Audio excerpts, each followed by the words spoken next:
Test, test. Is it working?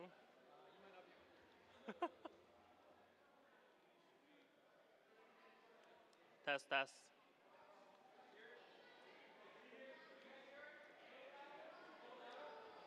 Can you hear me? Okay, there we go. So I can start. So thanks guys for coming here in this early morning on Saturday. So I'm Yuto, and today I want to talk about Japan LabLab Festival. Like Japan, we don't have a LabLab Festival, and this year was the first time to have it, like official, like only the LabLab Festival kind of event. And I guess many of people don't know who I am, so I'm like Psychohead or Utron, or just call me Yuto. And daytime, I work like, I just work for company, and 3D printer is for my hobby. Like I jump into, oh yeah, the text is a little fucked up, but I started printer from 2020, because during COVID, I have nothing to do. And I just saw on the internet, like, hey, you can print a mask with a 3D printer. And I was like, okay, why not? And just I go to AliExpress and I bought Industry Pro. And that time, like as many of you guys experience the same, like the labeling is difficult, filament tangled up somehow. That kind of issue leads me to like, modify the 3D printer, and I'm kind of into 3D printer. And yeah, this time, Siraya covered my flag fee, so here I am. So let's go to the main topic. So we, or I'd say I, wanted the Japan LabLab Festival in Japan. And LabLab Festival, it's kind of supposed to be like DIY 3D printers, like known as Creator3D printer, Bamboo printer, and so on. But realistically, and in the finance term, like it's difficult to have just only a DIY printer in Japan, because I don't see that many people have DIY 3D printer. And I wanted to have in Tokyo. And Tokyo is expensive, so I was like, how should I solve it? And I talked to Adrian, the starter of LabLab, and he was like, yeah, why not just combine it together with Bamboo and so on, just make it as, 3D printer festival. So yeah, Japan LabLab Festival is not only DIY, but people who like 3D printer. And yeah, Bamboo, like in Japan, a lot of people kind of lost the interest in 3D printer. I feel like because of, like 5 years ago, 3D printer and so on, and people have like, kind of tendency, oh, 3D printer is ugly, slow, is like difficult to use. But I think they changed it a lot. And I see a lot of new people coming to, printer hobby with Bamboo, and also people who gave up printer come back with Bamboo. So I can tell that Bamboo is kind of like ignited Japan printer community again. And yeah, this is the logo of Japan LabLab Festival. And I wanted to make that as kind of, the cultural bridge in between the LabLab culture. The LabLab, I say, it must be the origin of current desktop printers in the world. And I wanted to let people know that the printer you just bought it on Amazon is from this culture, so you should know it. And if you like it, just buy a kit and start. But I'm not forcing them to do it. Just, share and know it. And this time we got like this bunch of sponsors. I don't know how many exactly, I think above 30, but they trusted me. Like, this is the first time, so nobody gonna know if it's gonna be successful or not. But they just supported me, so I managed to make it happen. And let's go on to the next one. Oh. Hey, taking out. Okay, so here's some snip of the printers from Japan LabLab Festival. Like the center one is with AC servo motor, which I don't see much in here this event. It's like industrial, grade component into DIY machine, and the one on the left has two head is moving and also the bed is moving. That kind of printer, and we also some like karakuri, like Japanese like mechanical moving stuff, figures with 3D printer, or we often have like what you call that, the ceramic printer. We like some people really like the ceramic printed items, and we also have like small printers and so on. But I mean, I didn't have time to take pictures a lot, so I cannot show off a lot of them. So just refer to social media later. And this is like, like little kind of off from the laptop topic, but I kind of wanted to share because I did a survey in the laptop festival, Japan JLLF, and like, where does people search about printer? And like in Japan, X is really like, like all the hobbies is on the X. Like we don't have like specific Facebook group or like a super active Discord server. Like mainly people is on the X. So if you wanna find information about like Japan community, just search on X with like language search and so on. And how did you know about JLF? Mostly people from X, and also just friend told me about it, and I just wanted to go, that kind of thing. And I also took survey, like as you can see, this is like which filament brand you use in the only the visitor and the online visitor, and I can tell Bamboo is kind of growing the market. And like this CC3D, Ergo, Isan, this kind of, I think people just choose it because it's affordable. Yeah, but I'm happy to see a lot of variations of a filament brand in Japan. And also this is like, what slicer do you use? It's Bamboo Studio, but interesting to see the, still QI is doing good. But, like this kind of information, I'm not sure you guys are interested in to see this one or not, but for me it's kind of interesting to know like what slicer does people actually use. And I'm happy to see Oka slicer is going, but like just my personal opinion, there are too many duplicate slicer. So I want more company to encourage the Oka slicer original. And this one is which brand printer you use, but this is only the FDM. So in Japan, Creator3D is still doing good, and Pultrusion is also doing good. Yeah, they're trying. I think they're putting extra effort this year or the next year. So yeah, like if you somehow wanna do something in Japan, this kind of be referenceable. And I think I skipped the important slide. How can I go back?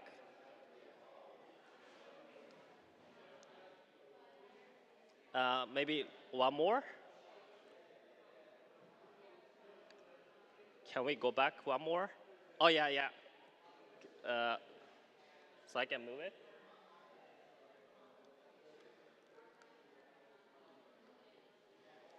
Yeah, I missed the important part. Like, so how did it go? So like, this was the first time to have a laptop festival in Japan. But like we had 1,500 visitors, so I call it a good success. And next year, I will for sure improve like, access and prices and so on, so that I can have more of you guys to have in Japan. And if you wanna see how that goes, you can refer one of the YouTube videos or the article in here, but the thing is mostly in Japanese. But maybe you can, see an English version on YouTube. And yeah, this is the best part of Japan Laptop Festival, like maker chip. That time, like I didn't plan to do a maker chip at Japan Laptop Festival, but I wanted to do something like, stamp rally and something like that. But like I literally have not much time to prepare something like specific for the event. And I saw that, oh, there's a maker chip. Okay, why not just make it for the brands?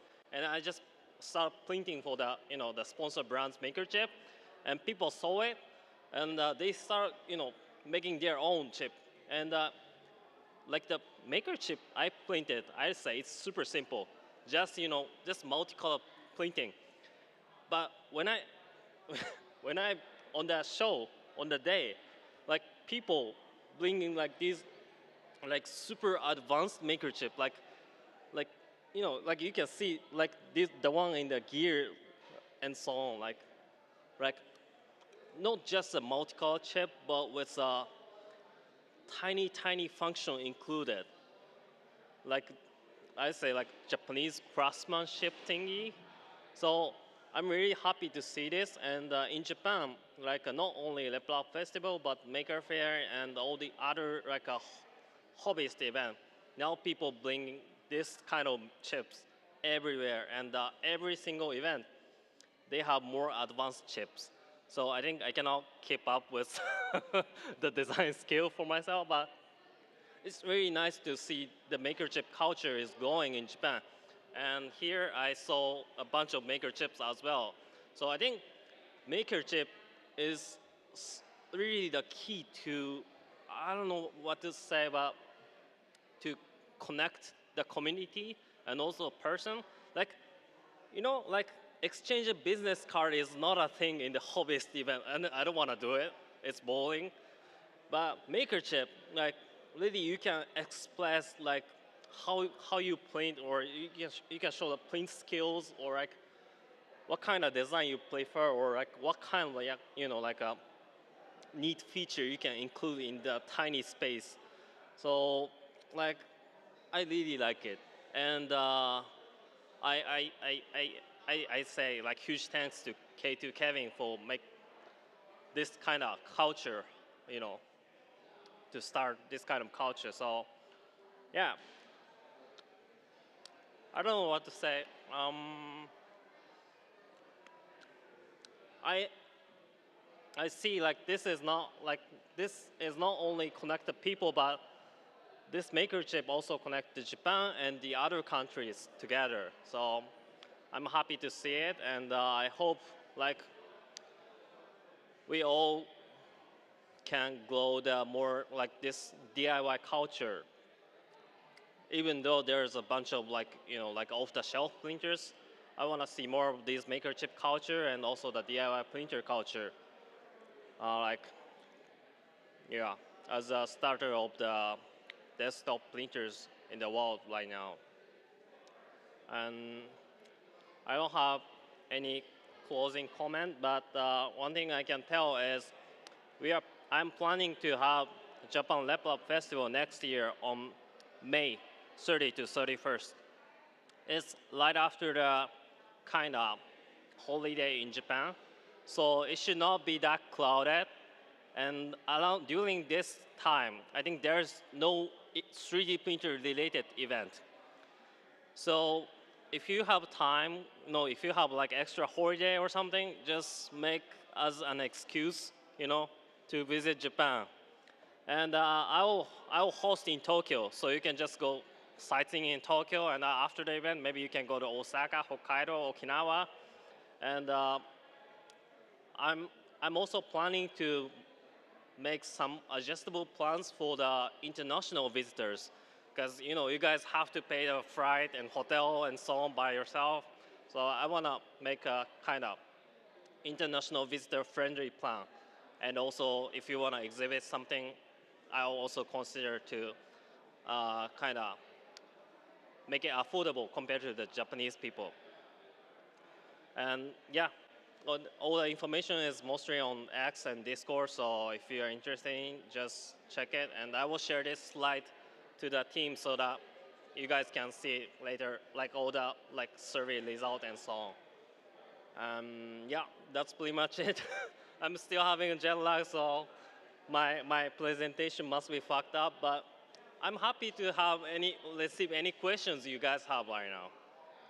You wanna ask me something like, or like you have any request of the next event, or you have any question about Japan printer culture?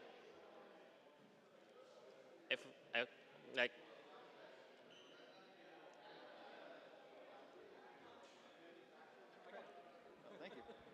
Are there any Japanese 3D printer manufacturers right now? Well, I say there's no printer manufacturer for consumer, but there's a few for industrial.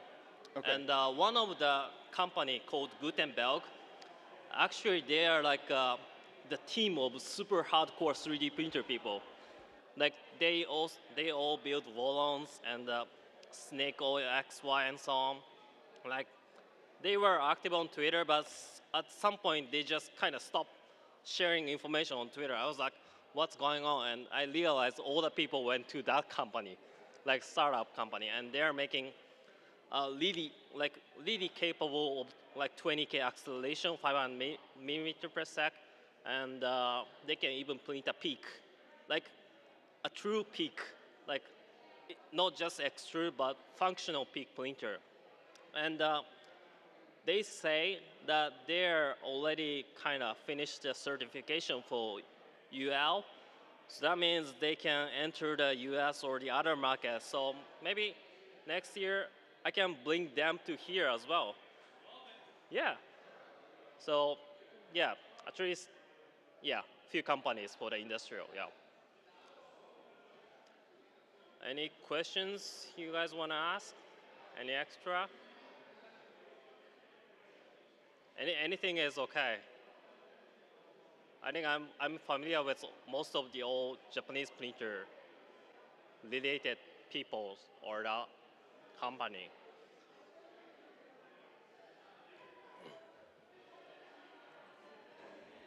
You said there was a resurgence, sort of the printers. Do you have any thoughts on like the old guard printers versus the new people coming in? Is it people coming back, or is it new people coming in? Like the difference in between like the already 3D printer hobbyists and the new people. Actually, the survey result says 90% of people already have 3D printer this time. So I'm kind of want to expand to promote more activity to the public, because this time I prepared in 3 months.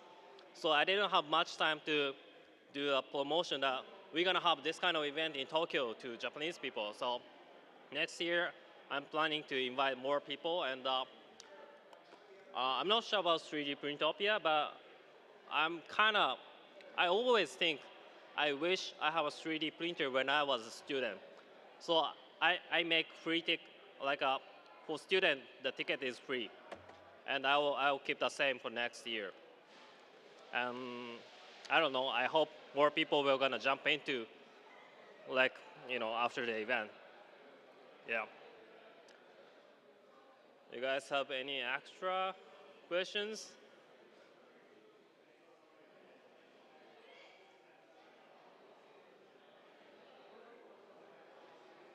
No? Okay. Then, okay. Please go ahead. Josh Taylor, Recreator3D. Oh. Appreciate you. Okay. So we got a lot of recycling going on in Japan, yeah, or lack of. How is your facilities for recycling taking and recycled 3D printing? And do you know of anybody handling it? I think one of the person bring your items to the show, right? Yep. Just again, more curious just how like the industry in Japan is handling recycling of 3D printing. Well, like in terms of recycling filament, do you plan to make a poop recyclable machine? Maybe eventually. Right now we're focused on PET1 for plastic bottles. Yeah. And so, get into the extrusion efforts. How many people in Japan are focused on extrusion? Like a plastic bottle, like we usually do recycle, So it's kind of like, no offense, but it's gonna need extra process to make filament, and the process kind of takes time. So in the end, it will be easier to just buy filament. Yeah. But like, if you can make a next project with all the bamboo poops, creative poops, yep, shred, that's the way to go. Extrude, yep, and somehow in DIY and budget friendly way. That will be a next thing. Like, even though the tool changer gonna take over the next trend, people still have printers, and they're gonna just use it. So we're gonna keep having that issue. So if you are planning to do it, I'm happy to help in somehow. How many people did you end up having come through for head count? 1,500? Nice. Congratulations. Yeah. How many people? Yeah, oh, yeah. How many attendees? Yeah. So event was 2 days and 1,500 people joined. Yeah. And next year I'll assume like 3,000 or more. Yep. So if you guys don't have any question, please enjoy the event, and yeah, I will finish my presentation. Thank you.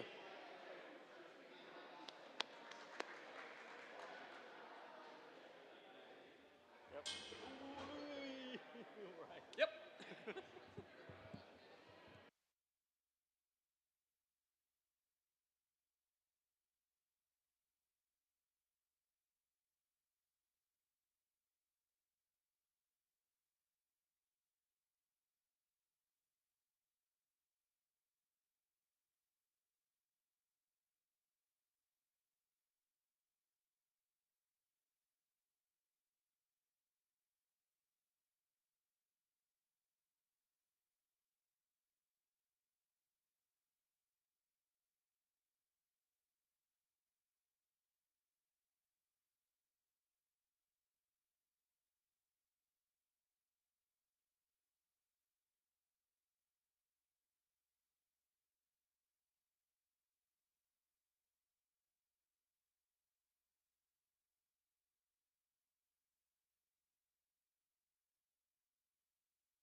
All right, everybody, make sure you get your ticket. We're going to be giving away an MK6 kit by KB3D.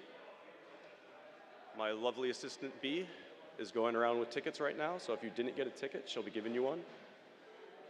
Appreciate everybody being here today. We'll be speaking in a few more minutes.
We're going to be giving out a KB3D MK6 kit. So again, I appreciate you being here. Make sure you get a ticket from my lovely assistant B. So my name's Josh Taylor. We're here with Recreator3D, and we're focused on PET1 Pultrusion. This is our 4th year here at the RepRap Festival. We're really excited to be here again for our senior year. So a little about who Recreator3D is. Recreator3D is focused on sustainability Within 3D printing, we're showcasing ways at reducing our 3D printing waste and teaching methods to reduce and reuse materials within the scene. We're a community-driven project rooted in the RepRap spirit, focused around generalized build platform, allowing varying older 3D printers to be recreated into a new life as a pultrusion unit. Recreator3D Pultrusion method is primarily focused on turning plastic bottles, PET1, into high-performance 3D printer filament. We're a brand built by makers for makers, focused on community and STEM education, and expanding pultrusion into mainstream 3D printing, fueled by the community for the community.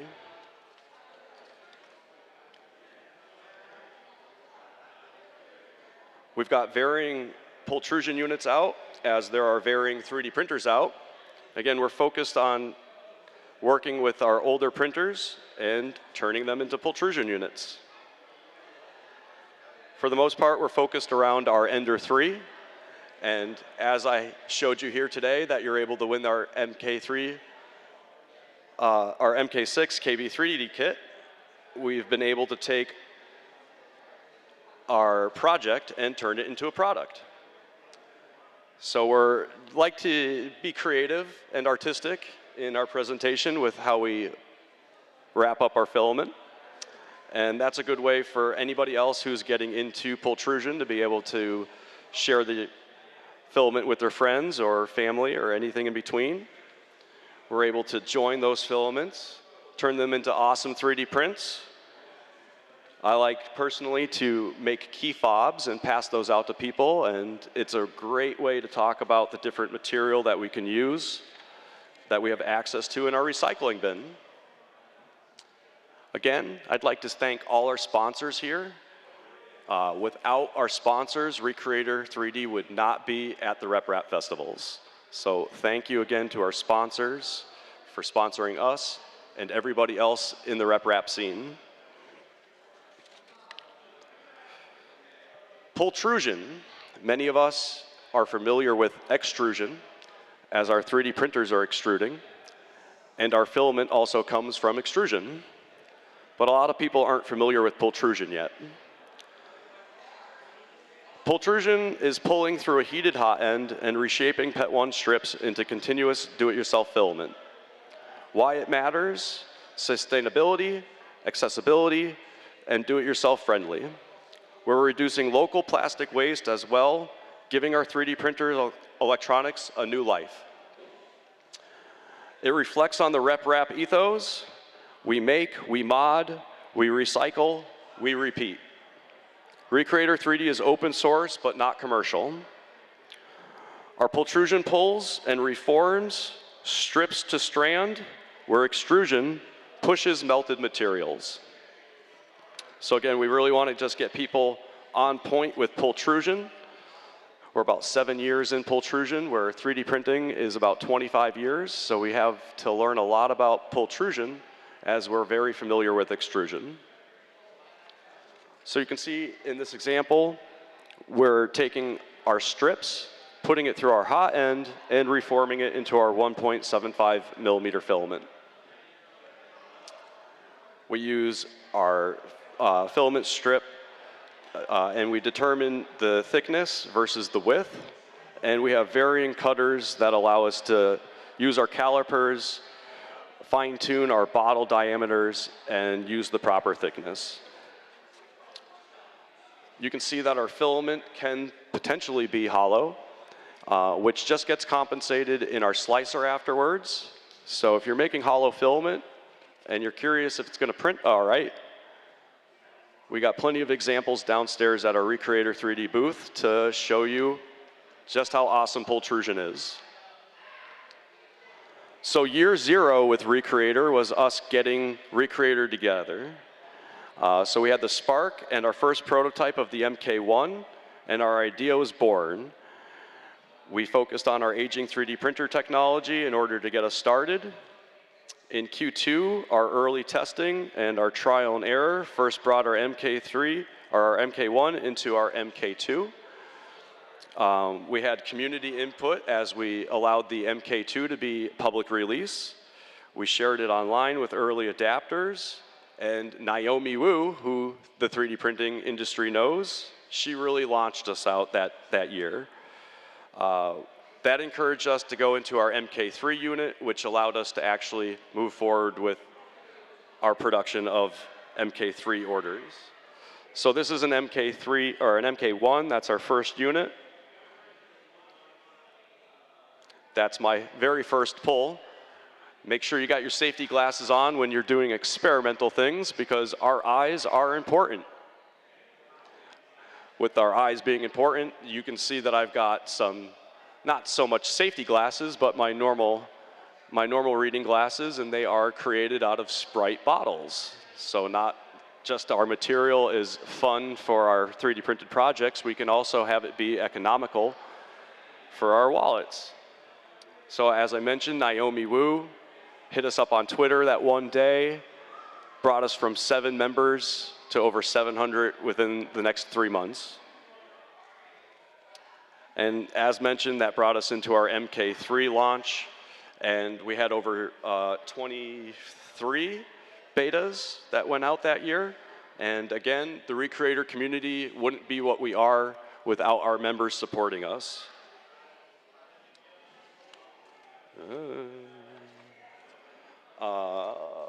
So our year 2, which brings us into our first RepRap festivals, we continued to produce the MK3 Pro units, and we got those shipped out, I believe, about March or so.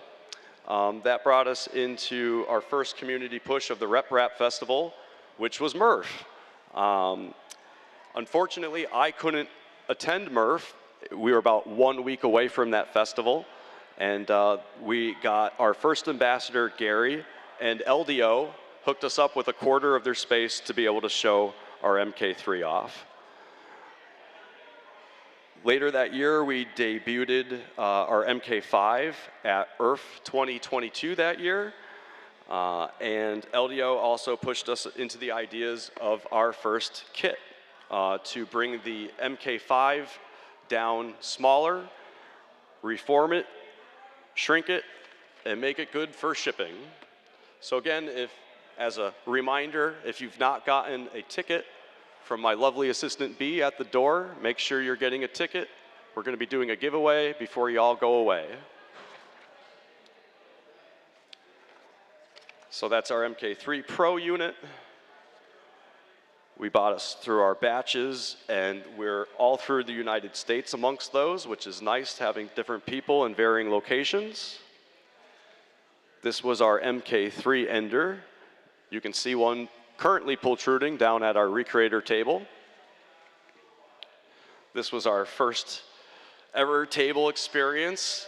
We've grown a lot. I think we have 2 tables down there with almost triple the amount of stuff.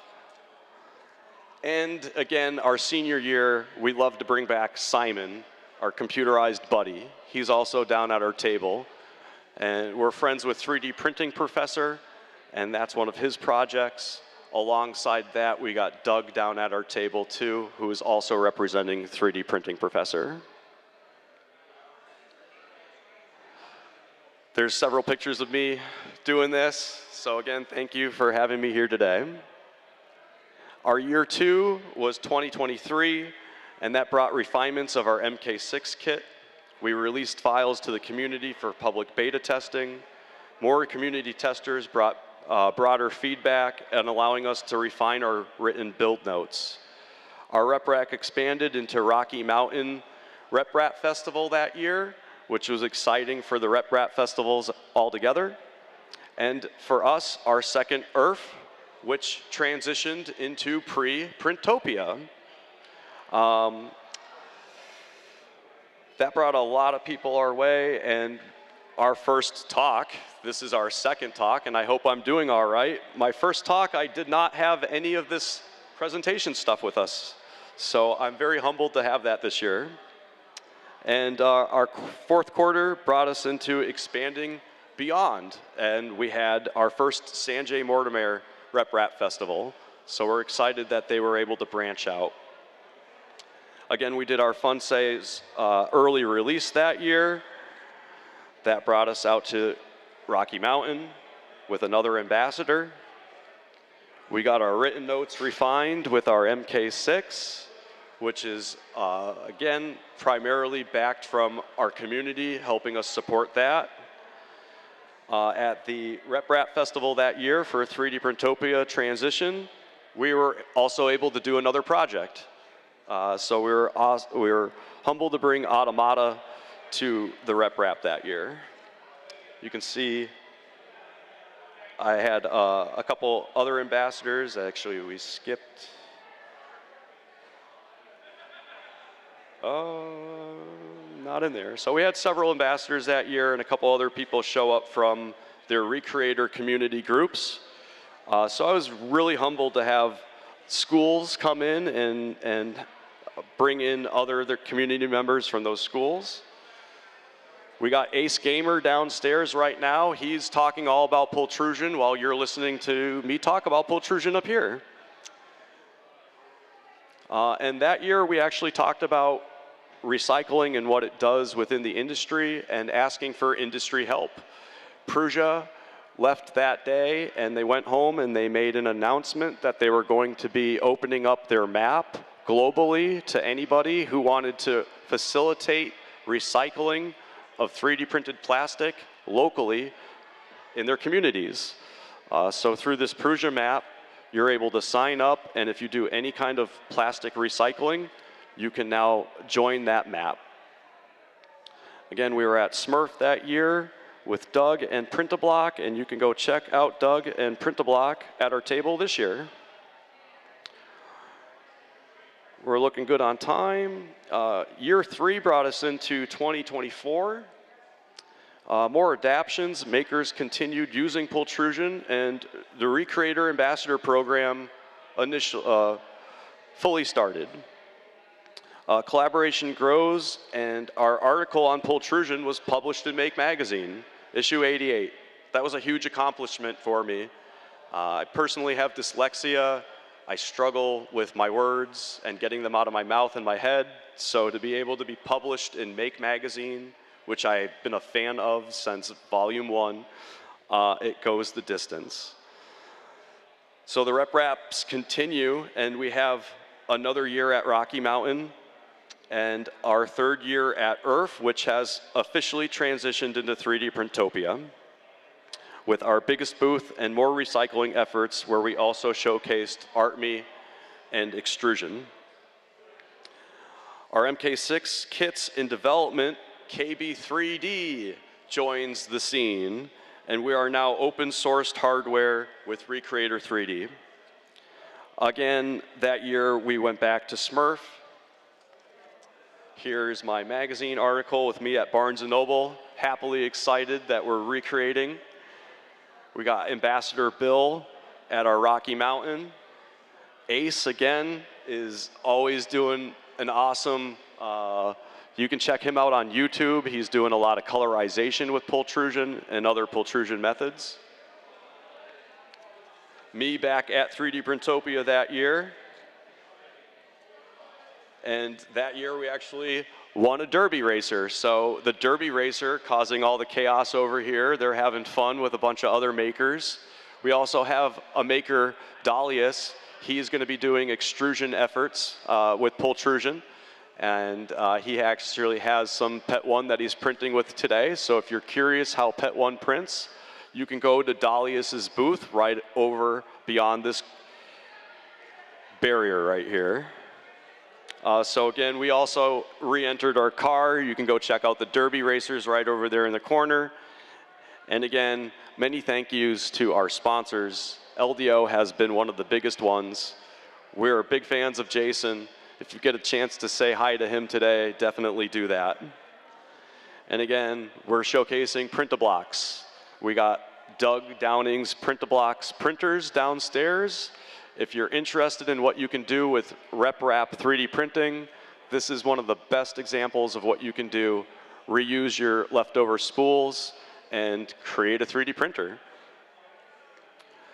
That brings us into year 4, 2025. Again, thank you for being here with me today. Our MK6 kits in development designed for STEM and ease of assembly, creating workshops, demos, sharing knowledge widely, adapting to our first school program in Washington, D.C. Thank you, Miles, for accepting me down there. Ahmed for being here today, helping us with our video coverage and photo. They blessed me immensely this year, bringing me a lot of encouragement to further be doing this today. Further testing with the community beta kits nearly ready in our Q2. Our final notes and revision brought us to our pre-launch at Rocky Mountain 2025. People were really excited to finally be able to purchase this kit, and we added even more ambassadors to the roster. Q3 brought us into 3DPrintopia's first year. We've now gone full circle. So again, thank you for being on my Robius circle of recreating and recycling in a new, different journey. Again, as we've mentioned, we're hosting Doug with his Printablocks downstairs, and go check out KB3D at their booth. There's about 35 kits, or were 35 kits. We're hoping to be sold out by the end of the day. So again, thank you to the sponsors, as always. They really make the adventures in RepRap go the distance for many of us creators. That got us down to DC through Rana Labs, Polymaker, Luban 3D, Ember Prototypes, Sunlu, and Printed Solid. Many of those sponsors you'll see here today, so make sure you go and thank them for allowing us to recreate. This is Miles. He's over in the DC school that we attended, showing off our MK5 unit and expanding on what Pultrusion can do. And our first crew of recreators for our 2025 year, they built and assembled an MK6 unit, which we were just thrilled. It couldn't have gone any better. And like I said, that expanded us back into Rocky Mountain that year with another table where we focused on a RAMS unit, which is taking and piggybacking filament. So normally we're using the quick and easiest way for printing is to be able to use your filament runout sensor, which everybody's familiar with. But most people want to be able to piggyback the filament, so our Ambassador Bill made a RAMS unit that year that allows that. We also gave away an MK6 unit there, and it can obviously draw a crowd, which it has today. Thank you for being here again for our talk. That's Ambassador Bill. And we got our other ambassadors around doing good jobs for us, which we appreciate, as well as KB3D getting our kits out there for everybody. And again, this year we expanded our own RepRap adventures by bringing Doug over from the UK. It's been a long, tiring trip for Doug, but he's here downstairs talking all about Printablocks. Printablocks are 3D printing professors' gift to 3D printing, and Doug decided to take those very basic building blocks and turn them into something amazing. So this is a Printablock printer with Doug's screw bug. And so this is just a great example of what you can do with some amazing 3D printed parts. This is a pro 3D printer with pretty much Lego parts. And we got Doug over here. So again, thank you for being here, and go thank Doug for being here, because it wouldn't be such an amazing time without him being here today. As I mentioned, we got our KB3D kit on sale. So if you don't win it today, feel free to go down there and talk to them about buying one. If at any point in time you feel like you just want to make a recreator, you can take any 3D printer for the most part, take those basic parts down, and turn it into a Pultrusion unit. So we have sustainability of turning waste into filament, accessibility and open source spirit, easy do-it-yourself builds. We're inspiring, showing do-it-yourself initiative is alive. RepRap is not dead. We're just busy keeping it RepRap. So some more examples of what your different branded bottles can be turned into. We've got Snapple and some different water bottles, some Sierra Mist, Pepsi. And again, I got my Sprite bottle glasses before Sprite got eliminated to keep our US recycling streamlined. Another sponsor is SliceWorks, and we recently made an MK6 kit for them. The MK6 is great for going into STEM and showing exactly what schools are able to do with it. Again, we're keeping it rep rap. A lot of people are saying rep rap is dead. I think being at this festival shows you it's not. So looking ahead, we plan to expand our kits even more. We're doing a configurator with KB3D. So if you don't have certain parts, but have other certain parts through KB3D's configurator, you can just get a hot end, or you can just get a motor. Or if you just need the nozzle, no more tooling is needed. And if you don't know how to do those tools, KB3D has you hooked up.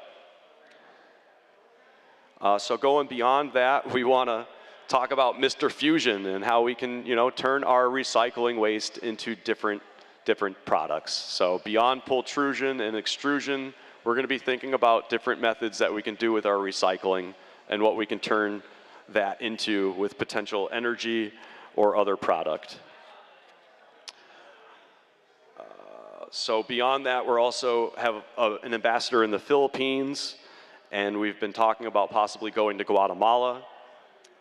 Downstairs, you will see a lamp, and that is part of the Kalinga project in the Philippines, where we're spreading awareness about recycling. Right now in the Philippines, recycling literally does not exist.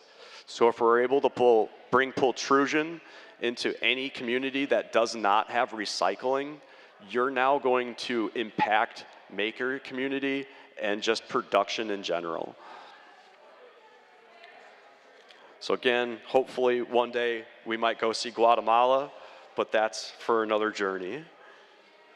Again, thank you for being here today. If you've not gotten a ticket, please raise your hand and B will give you a ticket. Other than that, happy recreating.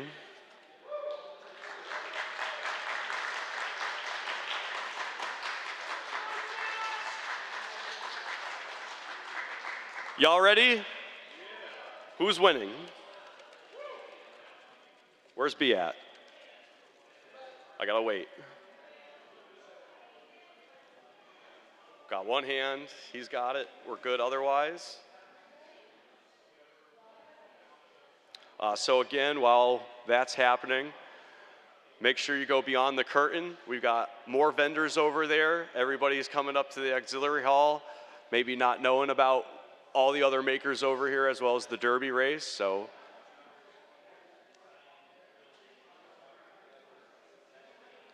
we're looking good on time. The next talker is going to be David from 3DPrintopia. He's going to be talking about some awesome 3D printed shoes, which he'll also be giving out. So make sure you come up and check out David's talk from 3D Printing Nerd. We're going to have B pick the ticket so that I'm not setting up any kind of rigged prizes over here. I'm going to go with the last 5 digits, 15067. You won? Yeah, there we go, guy. We talked earlier. I'm actually really excited that you get one. Yeah, so go down, thank Chris from KB3D and let him know that you won. Appreciate everybody being here again. If you didn't win, go check out our kits at KB3D, check out our Recreator3D booth, and stick around for David's talk on his 3D printed shoes.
forward, back. Should you want to be an evil henchman and laser somebody in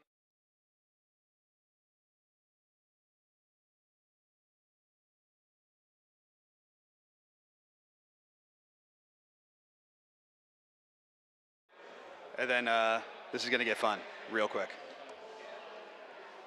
Well, what time do I start? Right now? Oh, okay. Hello. That's ridiculous. How you guys doing?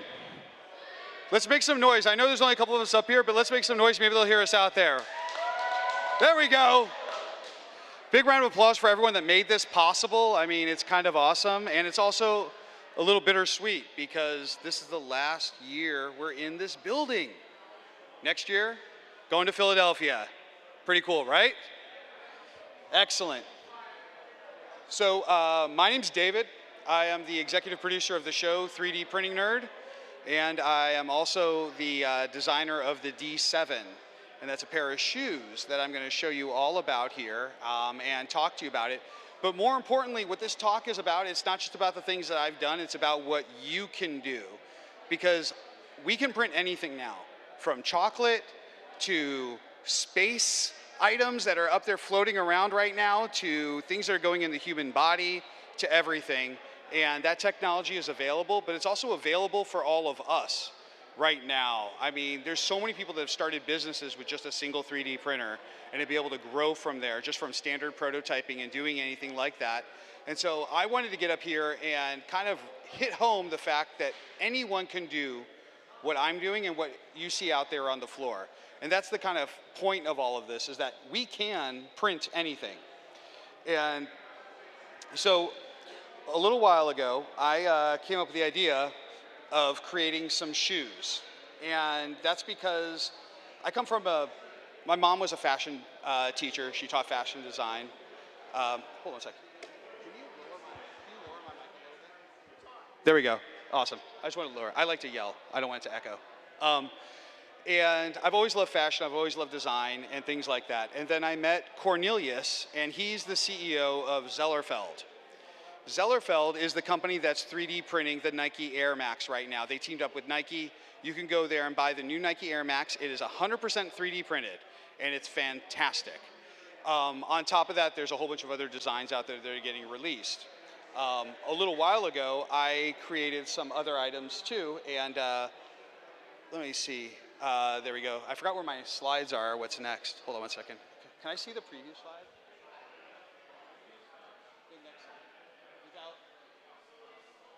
Okay, that's what I thought. Okay, thanks. I made this maybe at 2 a.m. last night because I did it in the wrong format and I didn't know we were on Windows, so whatever. But Cornelius and I met because obviously 3D printing.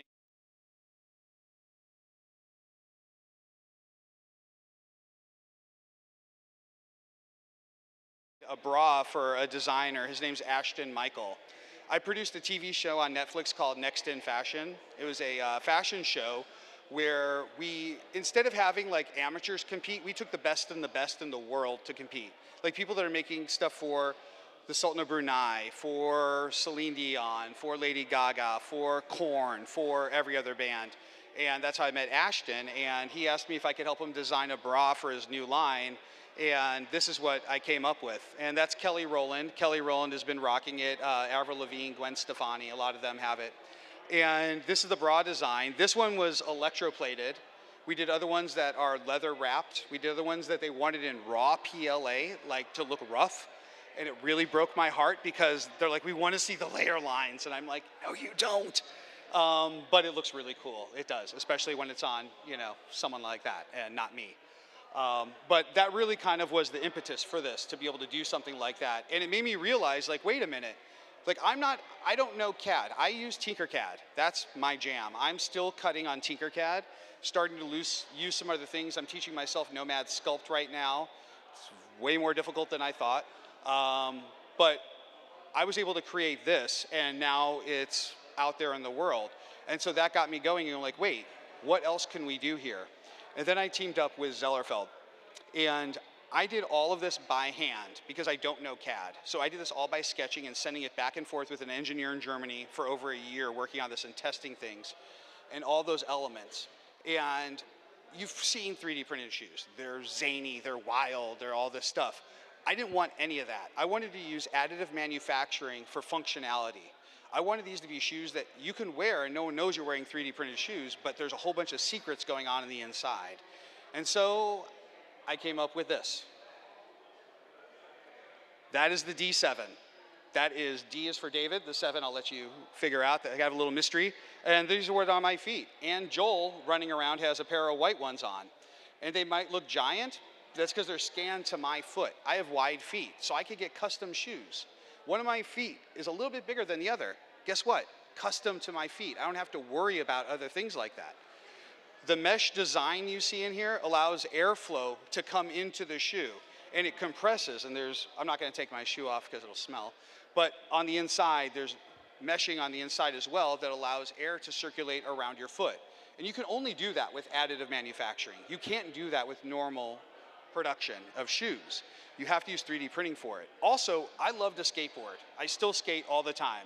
And so right here, this is actually built up on the inside of the shoe so you don't get an ollie hole. So when you're on your board, it's not going to tear away and break them. You're going to have a hole and replace it and things like that.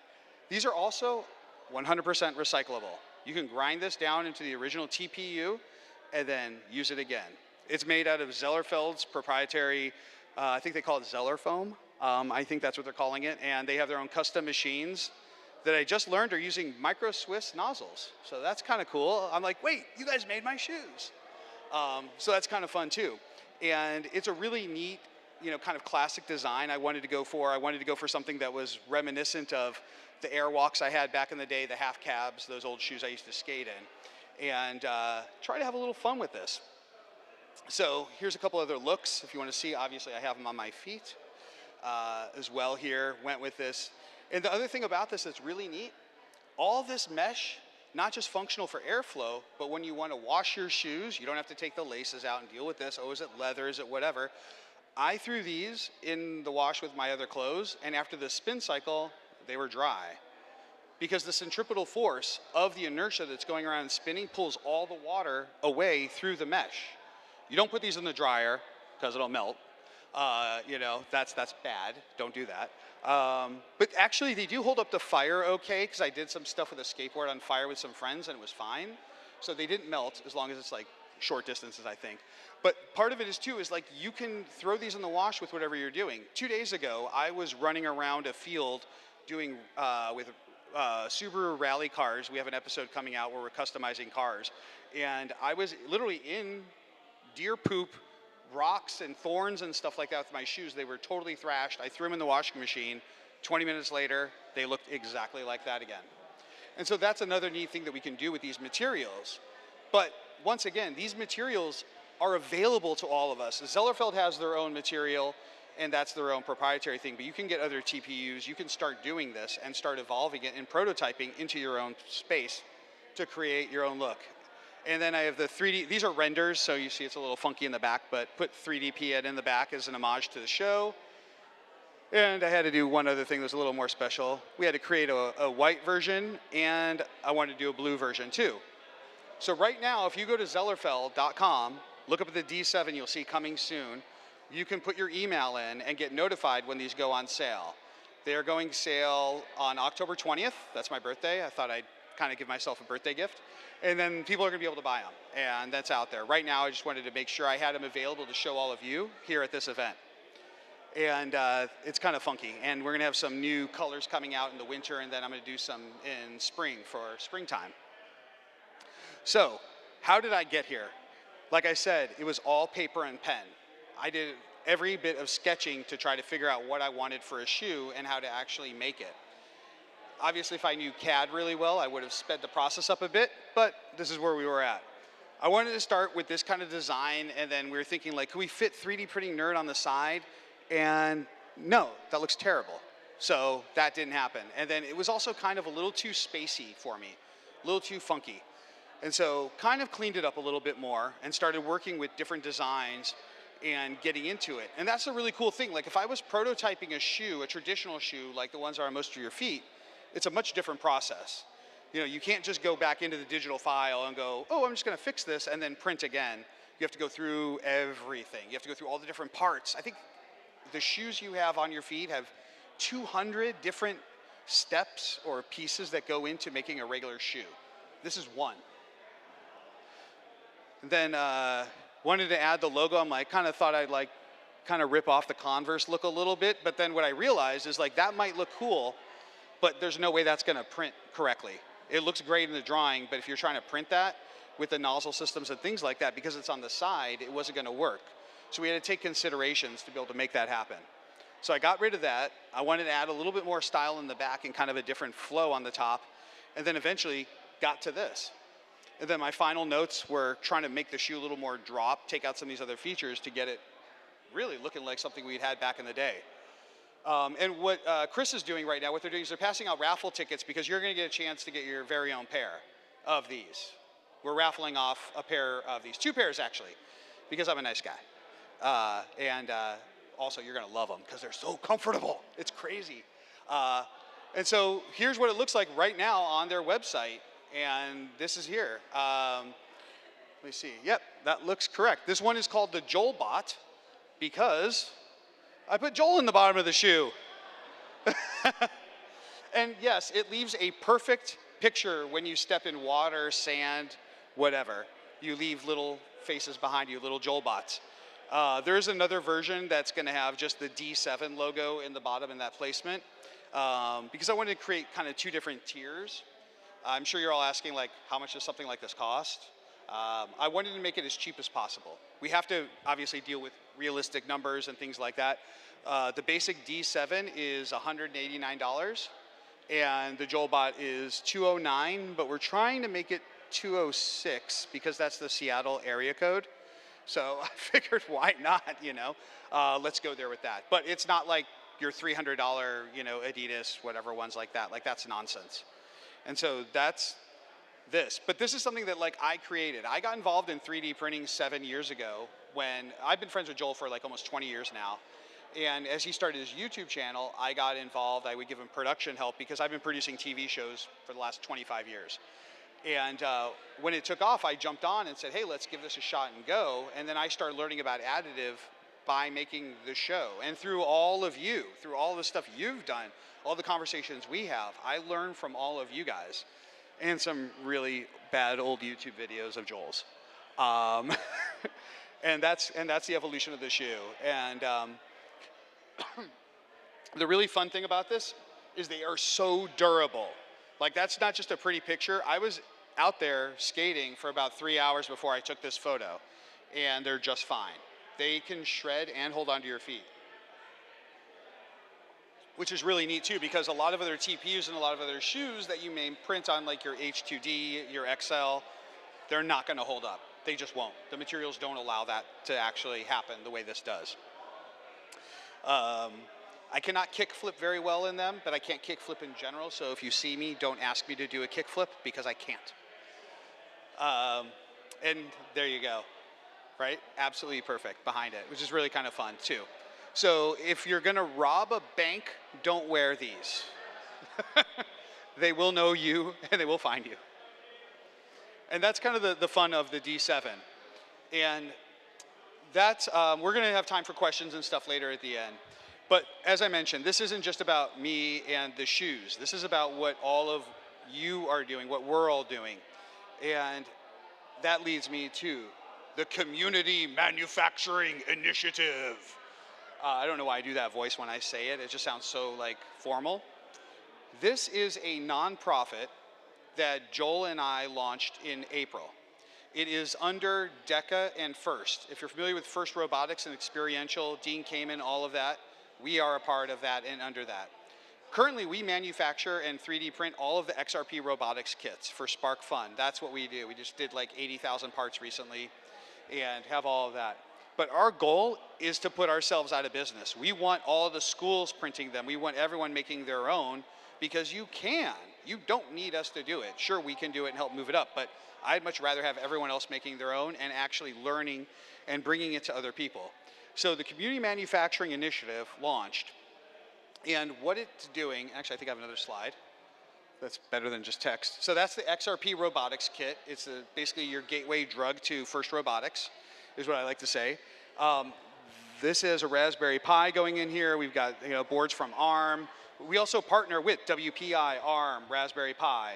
They're all a part of this initiative here, and it's all nonprofit to try to drive this and give kids the opportunity to do this, because one of these costs about $25, far less than a textbook, and you're gonna learn so much from this kit, just alone from the 3D printing. Like trying to get this thing to stay flat on a bed when it's cold, that's a lesson in itself.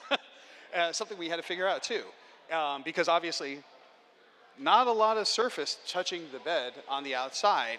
So this also gives kids a chance to learn all these other skills, but then they're making these for other programs in their school district. So now they're learning quality control, they're learning customer service, they're learning branding, they're learning all these other aspects of it. And so we're putting print farms into education programs all over the world right now. We just launched on Tuesday of this week, and here's the print farm that went to Magnet in Cleveland, Ohio. We have 8 Core 1 3D printers, and these are paid for by Sherwin-Williams. The school doesn't pay for it, the school district doesn't pay for it, the teachers don't pay for it, the kids don't pay for it. No one in education is paying for these. This is being paid for by our stakeholders and corporate sponsors that are getting involved, because they want to help get people engaged, and give people the ability to this. And this isn't like, oh, here's a MakerBot in your classroom, let's forget about it and never help you 4 months from now. These are designed so the kids are making these kits for other programs. So we're intentionally linking projects and things that have to have accountability. So it's not just gonna sit there. And also we went with the Core 1s because we wanted to embrace the open source nature of this. And we wanted to give kids a machine they can tinker with and mess with and learn from and pull apart, and also has years of history behind it too, because it's also a teaching tool. So every part of this is a point of learning and giving people a chance to engage in a way they may not have before. We just launched this with all these lovely people here. That is the Secretary of Education for the United States. That's Dean Kamen from FIRST Robotics, Dr. David Rogers. We have, gosh, what's his name? He runs the Ohio Board of Education, Dr. Dakin, thank you. And a whole bunch of other wonderful stakeholders. And if you guys see this on video, I'm sorry, I forgot. It's been a long day. But we could not have done it with all of these people here. And we're gonna be replicating this globally. I'm currently working on programs in a couple other places. United States, working with a couple different governors of different states right now, and also Ohio, and it's not just putting one in. Our goal is to put about 60 print farms in every state, in every program, and allow these to be hubs for people to connect with and be able to engage with on a meaningful level. I'm also working with the country of Morocco, and Brazil, and Algeria, and Argentina, and India, and Malaysia right now, with many, many, many more coming online. And we're sending, whoops, oh, it's gonna go all the way back. But we're sending those print farms to all those places and growing them out from there. And they're also getting 150 kilograms of filament as well. In the United States, we're using just CPLA. It's wonderful stuff. It's made here in the US. And we're trying to also tie in where people are locally manufacturing their materials. When we work with North Dakota, we'll probably use 3D Fuel. When we're in Oregon, we'll work with Protopasta, things like that, because we want kids to also know you can't just make this, but you can have jobs at these places. You can make your own materials. You can make the machines. You can do all of this and really open this up for people and let everyone know, and not just kids, adults too, all of us, that these are things that are out there that maybe you didn't realize you can be involved in and really bring to the rest of the world. And I'm doing it with this guy here. And it's not with 3D Printing Nerd, it's basically us doing this outside of that. I mean, 3D Printing Nerd is a part of it. We're using our resources. But this is something that Joel and David get to go do and run around and play with. And there we go, there's the D7. So I wanted to make this kind of a relatively quick talk because I know there's probably a lot of questions and things like that, and I wanted to make sure we had time to answer all of those, and also to be able to give away some shoes too. So there's the D7. I think that's the last slide of it. Yeah, I don't know. That's cooler. It's brighter, but that is the D7, and the whole point of this is really to let you guys know that the world of 3D printing can be really fun. We can really tinker in it, but it's also offering, I think, not just kids, not just the adults, but it's really giving society a chance to understand like how engineering is so important in our daily lives and understanding it. Because we do have to deal with the fact that AI is a real tool and all these fantastic robots are going to be using all this technology, but we get to run the robots now. Like we get cool new jobs. And it's about re-education and embracing this because if I can do this, you all can do it. Like it's just that easy. Like we can all participate in this. And the other really neat thing about this is with Zellerfeld, you can go to zellerfeld.com and work with them to set up your own shoe and make your own storefront and design your own shoes. They have the tools there to go through with that. After you do your design, you send it, it gets audited to make sure it's not gonna fall apart or do whatever. And then you could have your own storefront and sell your own shoes and do your own design and create your own colorways and do all sorts of stuff. The next thing I'm working on is a pair of high heels. I'm designing with Marco, another designer. And the heels are gonna be functional. I have a pair I'm actually working on with the Hacksmith as well too that will be a little violent and fun and exciting and things like that, and really trying to make footwear and different things different, but also allow people to play with their shoes and do different things. Like I want a pair of Heelys really bad. Like that would be so awesome. Like things like that. Like they shouldn't just be, oh, they're comfortable. We can do so much more with them. One funny thing is with this, I actually tried designing these to have secret compartments in them. So like as you walk, like things could happen, but you can't really do that with the way it's printed, but maybe in the future we can. Because I thought it'd be really cool, like if you could walk and like activate something and have like smoke or fire come out of your shoes when you're walking. You know, things to work on later. But that's kind of it. I really wanted to, you know, get up here and hopefully inspire you a little bit and let you realize like there's so many opportunities out there that you may not have on your radar, and especially a company like Zellerfeld, you can go there and look at all the other designs on there and all the other people that are making shoes, and obviously pick up a pair of these as well too. But that's kind of the core of it. And now I'd like to know, are there any questions out there about any of this in general? And if there are, I'd love to ask. Awesome. Microphone's coming around to you right now. They came out so good. I'm so excited. Yes. How are your locations picked for the community making initiative? Sure. For the Community Manufacturing Initiative, our locations, we started with Ohio due to our relationships with Sherwin-Williams and Magnet. And then what we're going to be doing from there is working with the departments of education in each state, because we're working with facilities and schools that have some capability already to sustain what we're doing. We don't want to go to a school that's never had 3D printing and has no, you know, other programs that won't be able to sustain it. So we're evaluating each of them on a case-by-case basis and working with the local governments and local programs. Like we work with the head of schools and different people in Ohio to identify Magnet.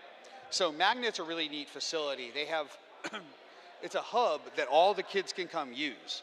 And there's, I mean, they have 3D printing, but they also have giant CNC machines. They have lathes, they have everything. They have woodworking, metalworking, lasers, all of that. And so they're already set up for that, and programs are already coming to them to use resources.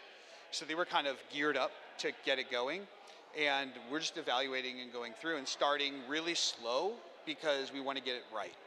And so we're going by case basis. It's very easy just to blow it out because the products exist and give it to everyone, but that's not going to be probably the best way to move forward. Also, I kind of forgot to mention, creating something else to go along with this. Have you heard of Masterclass, the series? Like, you know, you can learn to do whatever. It's awesome. I'm making our own version of it. And because everyone in our industry is still alive that invented this, I'm going to have them teach you. Like, I'm working with Dr. Adrian Boyer to do RepRap because he invented RepRap. So why not have him teach RepRap? I'm talking to Max over at Formlabs to do SLS. Some of our friends at EOS are going to be doing metal fusion. Joe Pruscia asked me if he could teach slicing. I said, sure. I think kids would love to learn from you. That's awesome. Matt Denton is going to teach us how to increase and basically scale, and then he's going to do lessons on tension.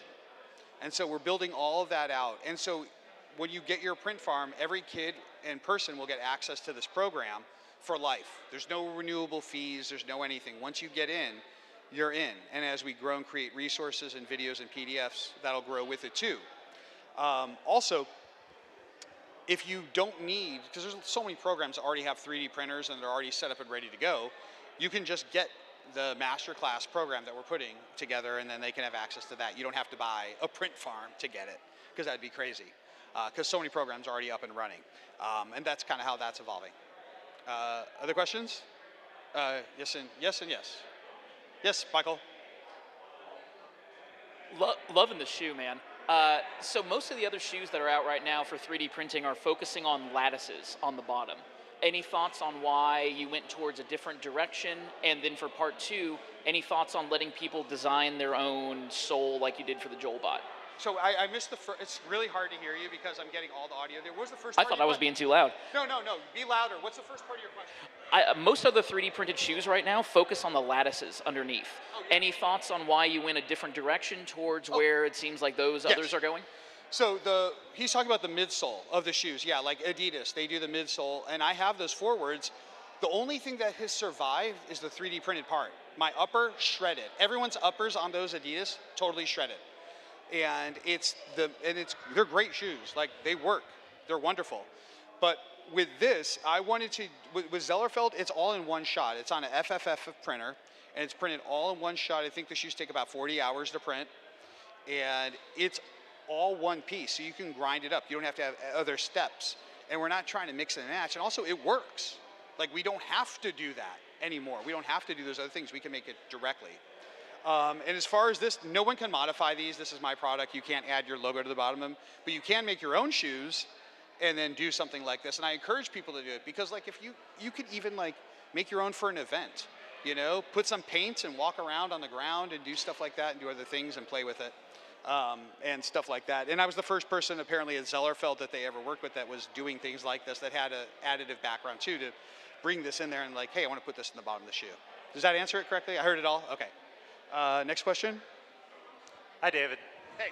I wear a size 16, so finding shoes is a challenge. Does the fact that it's 3D printed mean that you or they can offer any size just by scaling it up, or is it more complicated than that? No, it's any size. It's anything for you. And that's a great thing about it, is, a buddy of mine, his kids are getting them because they wanted matching shoes, and they're getting small ones, and he has a size 14 foot.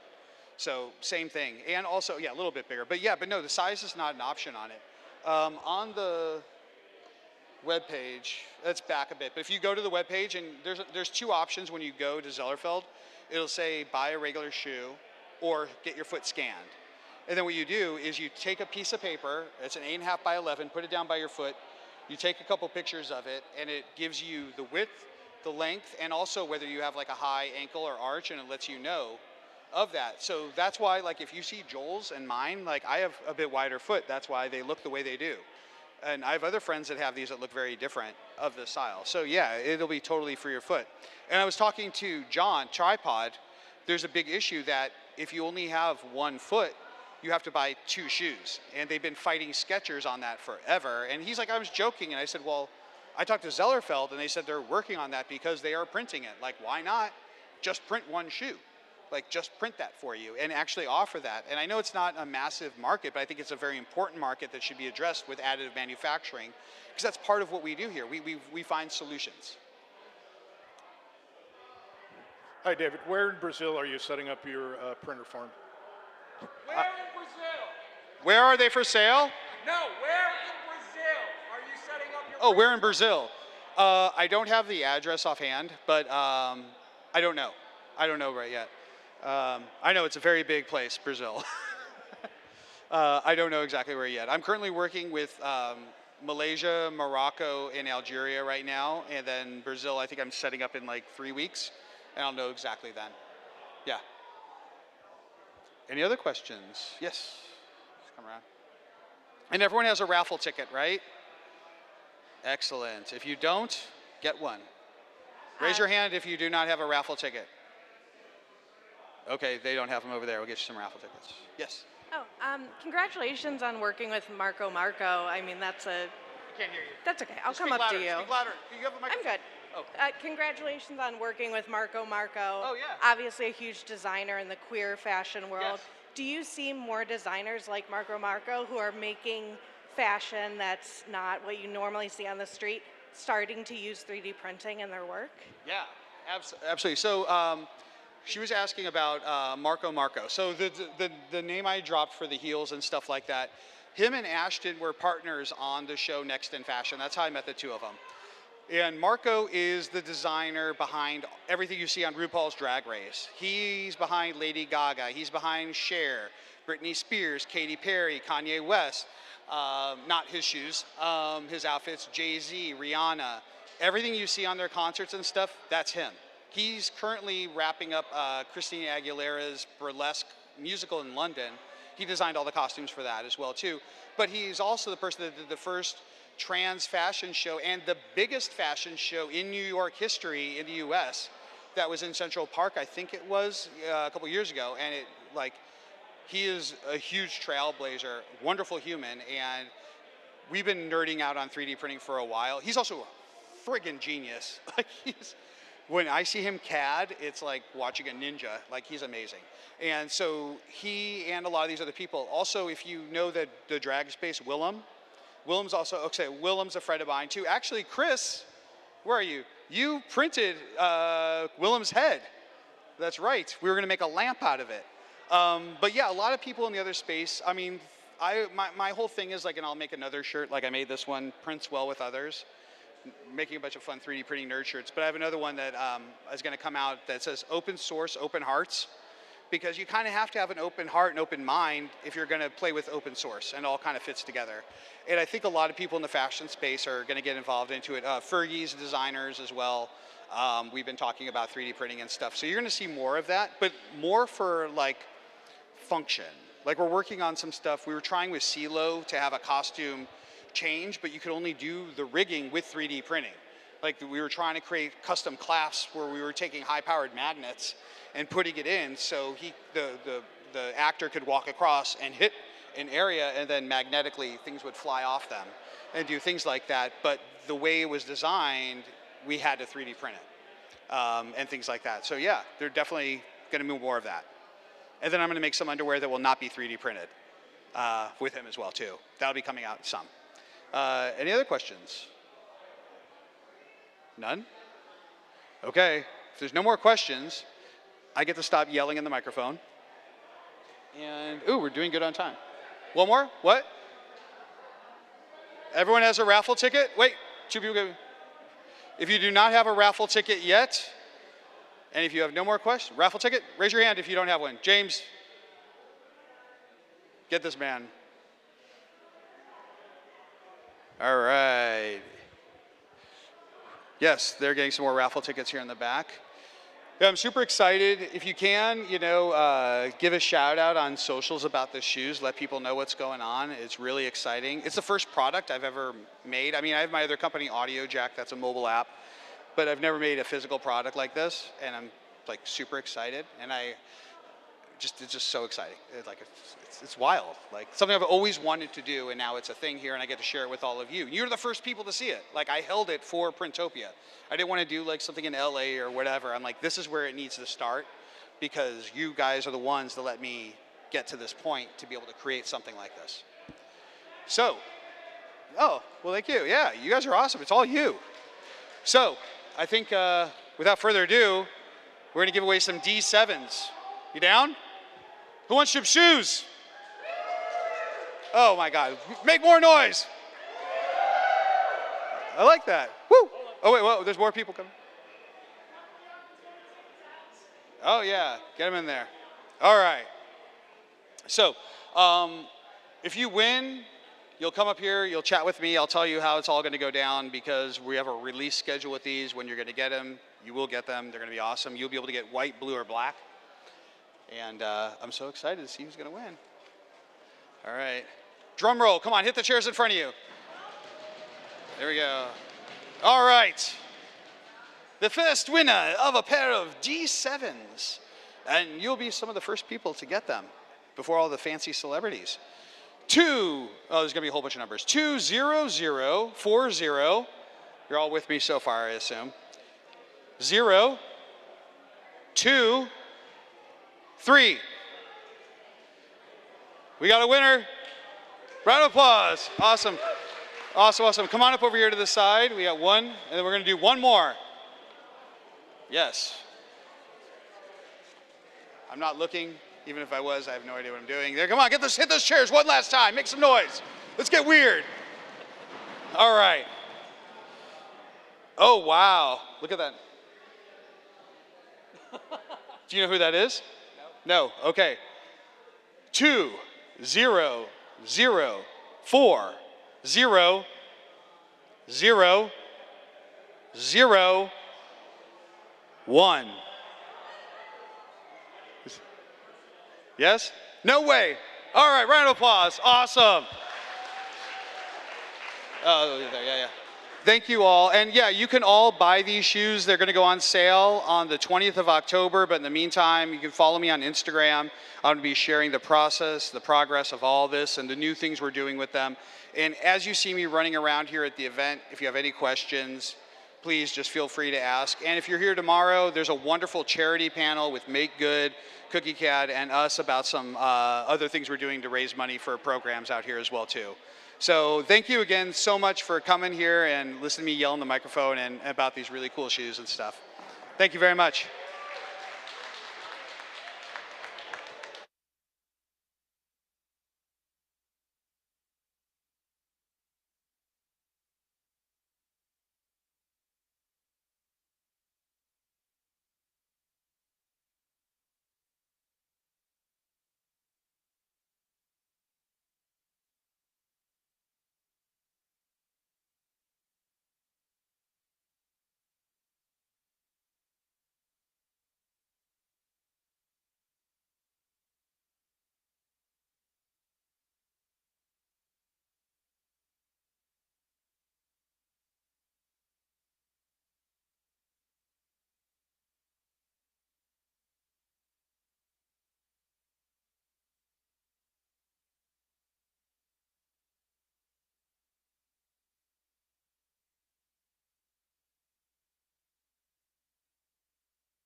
Hello.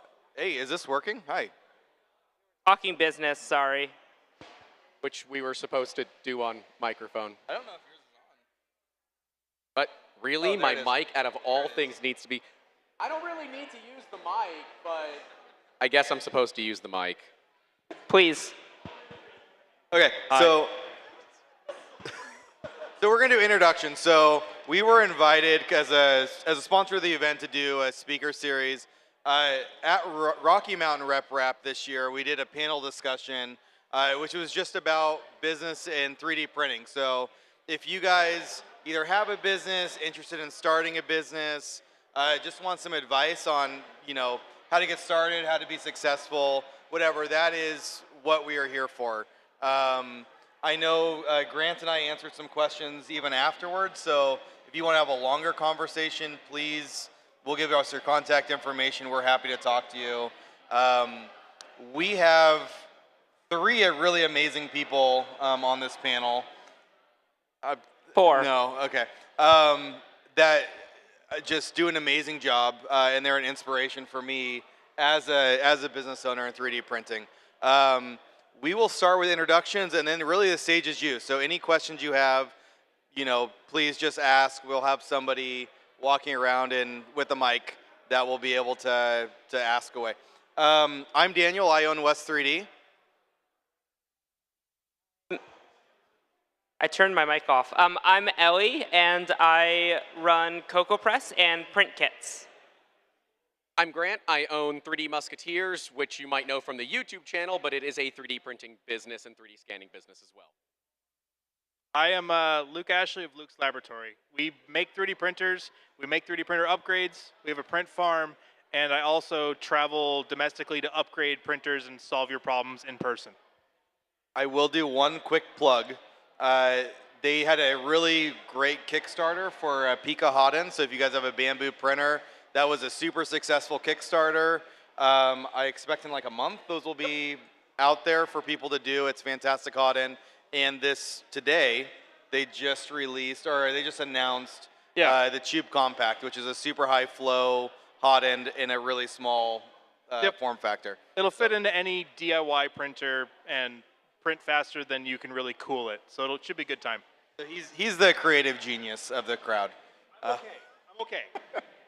Okay, does anybody have any questions? Up? Okay. I'll just yell louder. That I'm told that I'm too quiet. But apparently we're a little quiet. I'm right there with you. Yeah. Yeah.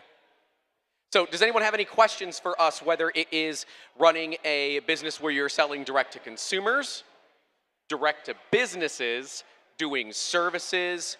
Are any of you interested in this? Please raise your hand, get the mic, ask us questions. That's what we're here for. We're here to answer whatever questions you might have.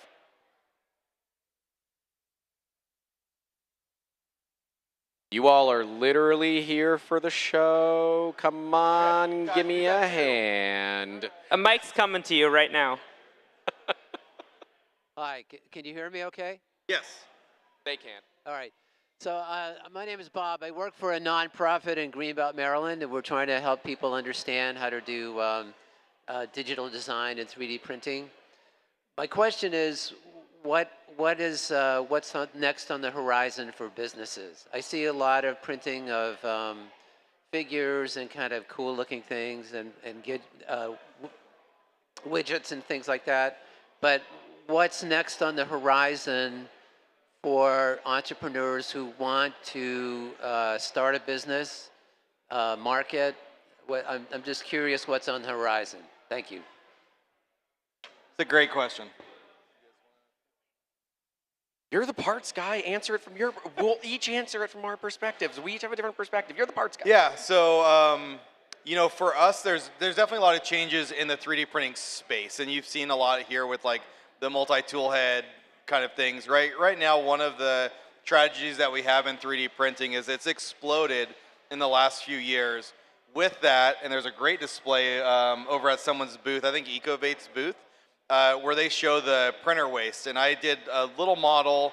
It was 200 grams, and I kid you not, it was like 590 grams of waste. So we have a lot of waste that's happening in 3D printing, that unfortunately is just a factor of reality here. And everybody, I bet you more than half of you have a Bamboo printer with an AMS, and you are contributing. I have one. They're fantastic. They do what they do. They've gotten so many people into the hobby. Like you said, you see people that have booths. They go to farmers markets. They're selling their dragons or toys or whatever. I would say two things that I've seen. You're seeing more efficient filament changes. So you'll see like the Snapmaker U1 out there. I think that's a great example of something that could be mass produced. That's going to help with that.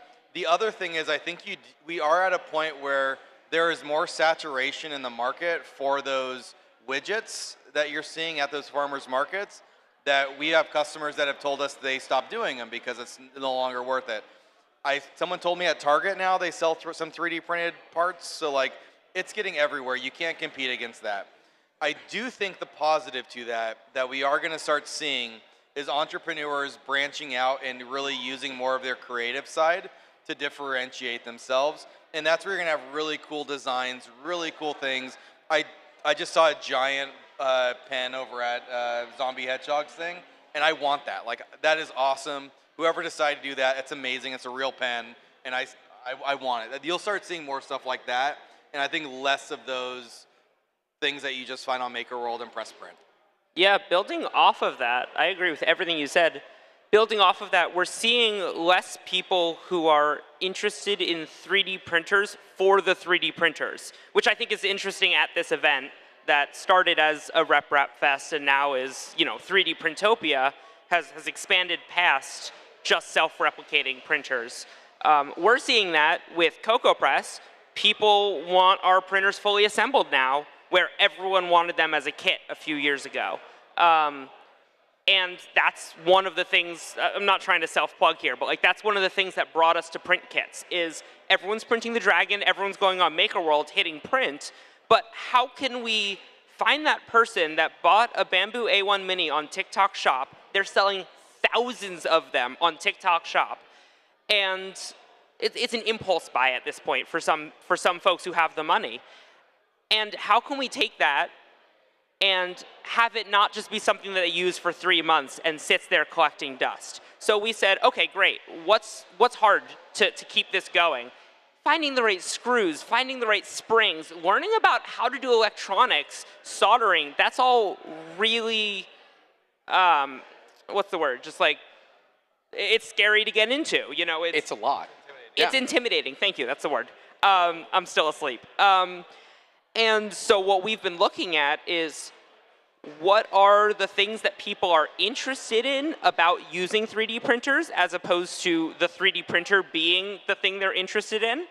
And what are the things that people are trying to learn by using them? What are the things people just have fun with? We just do toys half the time, but not just fully printed toys. There's a lot you can add with that. So I think when people are, I think your original question was starting a business, is really just trying to figure out who are you selling to, and I'm not good at this, but who are you selling to and what are the things that they're looking for?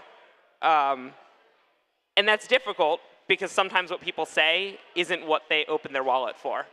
But yeah, there's huge shifts happening right now from the printers being the fun thing to the prints being the fun thing. I have to agree, having parts and systems that all work together to have 3D printing be part of a tool in a larger overall product is often the best way to look at carving out a market segment.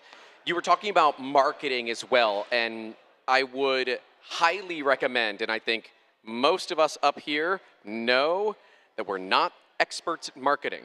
If you can learn how to market, right? I know I'm not good at it.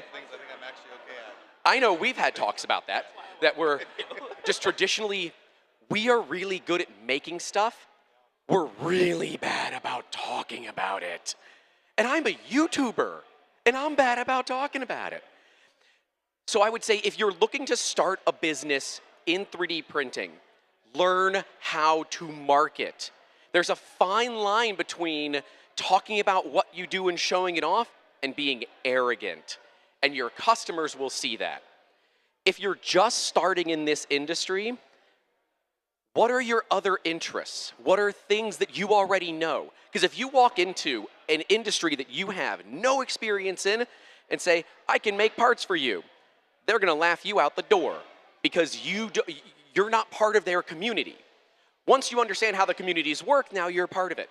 So don't walk into, if you're a car person, don't walk into the train group and think you're going to be able to do the same thing you do in the car group. They have to know you, and part of it is the trust, right? But certainly looking at solving the problem and not so much providing the part itself would be a huge value, I think, to new businesses out there that are not just trying to compete to be who's the cheapest. So I'm gonna take a little bit of a different path here. So the last thing for how 3D printing will impact entrepreneurs and 3D printing will impact businesses is that I go around and I consult with businesses and I upgrade their printers because there'll be businesses that are solving a traditional problem, and instead of solving it with a traditional manufacturing method. So there's a company that provides drone battery holders so that people can go out in the wilderness and have 10 batteries on standby. And they were traditionally getting these parts roto-molded or injection molded. So they have to pay 10 grand to get a mold, and then every part's just really expensive. And so what they did was they transitioned their production method over to 3D printing. So it might not be that you're a 3D printing business. It might be that you're a business solving a traditional problem or a new problem by whatever new cool thing you can think of in your head.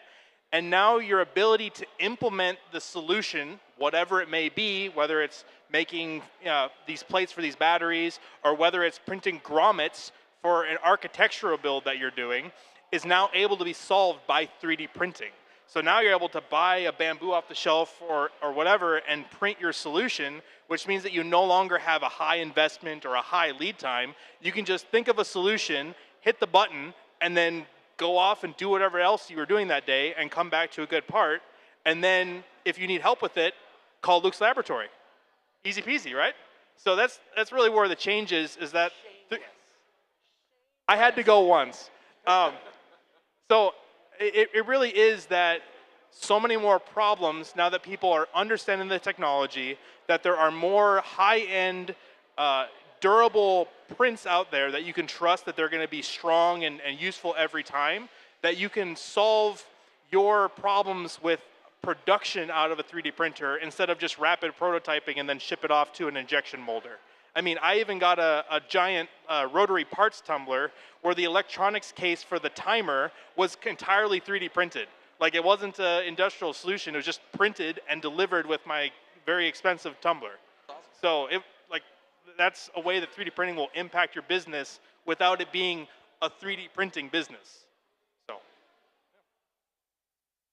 Did you still have the question back here? Oh, you're mulling it over, okay. We have a question over here. He's coming. We got a runner, we got a runner. Okay, not an easy question.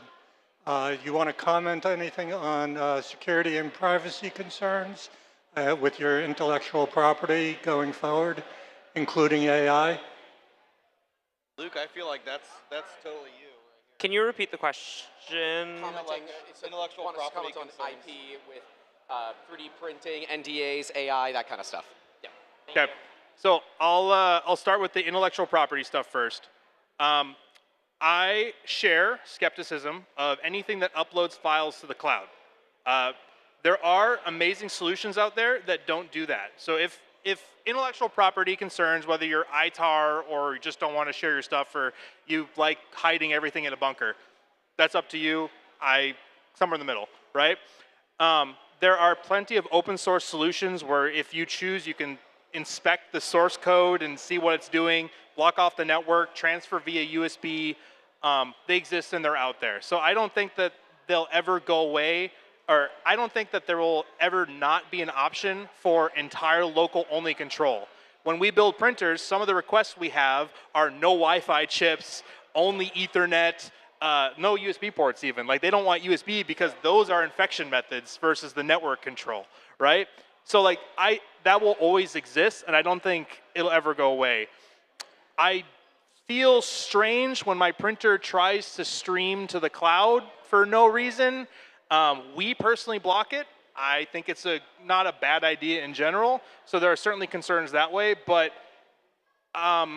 if you are concerned, there's always options, and a lot of the places that do offer those security restrictions will have it on their product page. So it's really product selection at that point. That kind of answer where it comes from.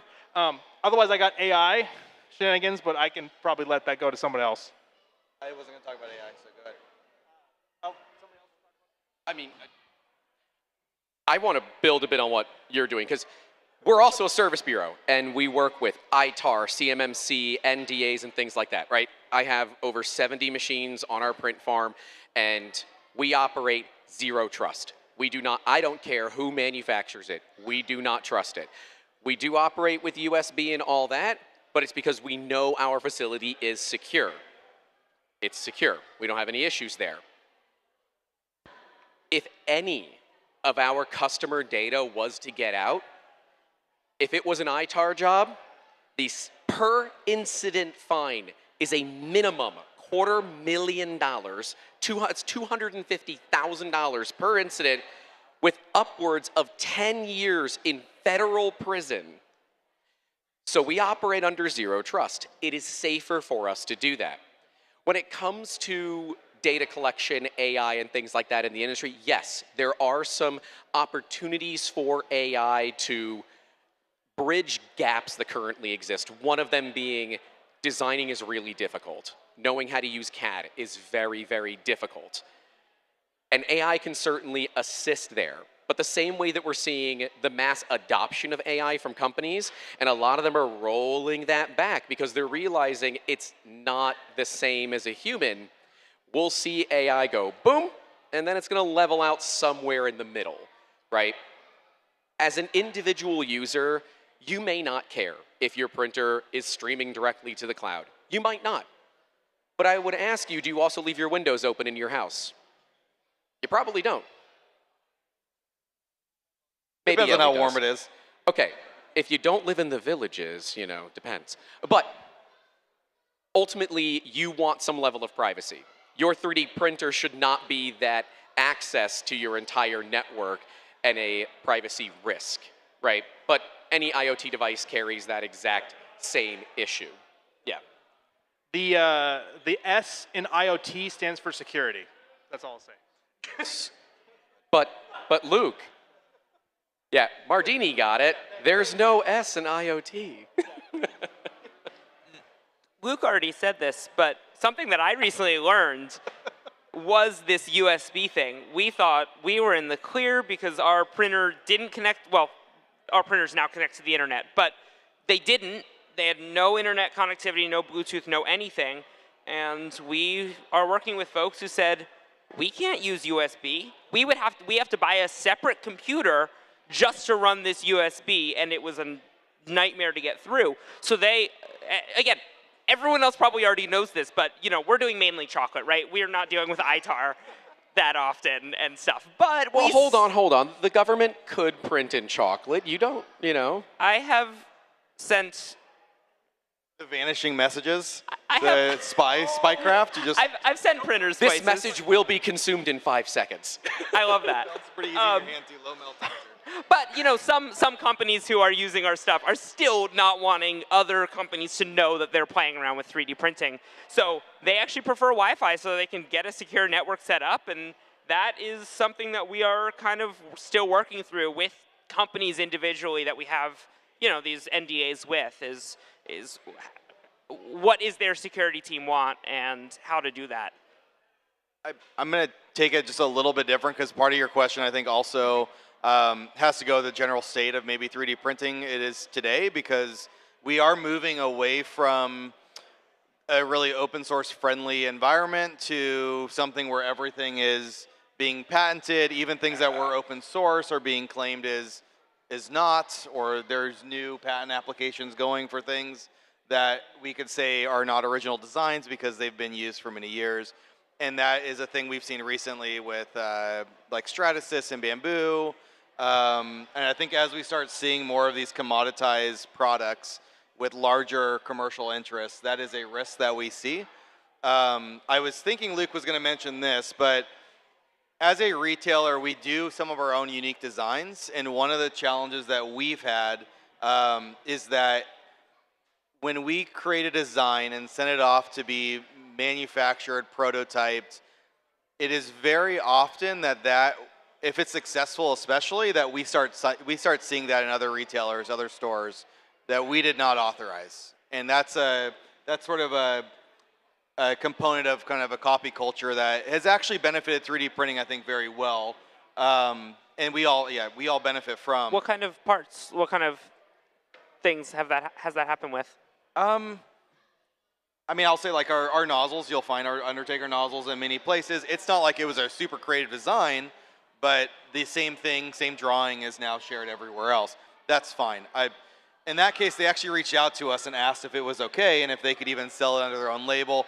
That is the best case option I've ever seen, actually. Usually, ask permission, not forgiveness. Yeah, usually you'll just see things show up. And I'm spacing, but yeah, there's quite a few options, or quite a few parts that we've seen show up in other places, and it's like, filament is one of them, actually. It's amazing. You'll go around and you'll see at this event, you're going to see colors that look almost identical. And sometimes... Well, why would that be? Sometimes they're made at the same place, and that's totally fair. There's a dozen, maybe a little bit more now, OEMs for filament. You can specify certain things. We say we want things wound differently, whatever. We can do that. But we also, one of the things, create IP. If you saw Cookie Cat stuff, they have amazing colors that hopefully you don't see in other places, but sometimes you do. And that's another example of like that sort of copy culture and suppliers not really being in tune with their customers, which are the retailers. And that's a big risk, I think, too, that we see. And again, it goes both ways. I'm a little worried about the moving away from open source and having companies even like Prusa saying that that's something that we have to reevaluate, given that we've benefited immensely from their approach. Question right there.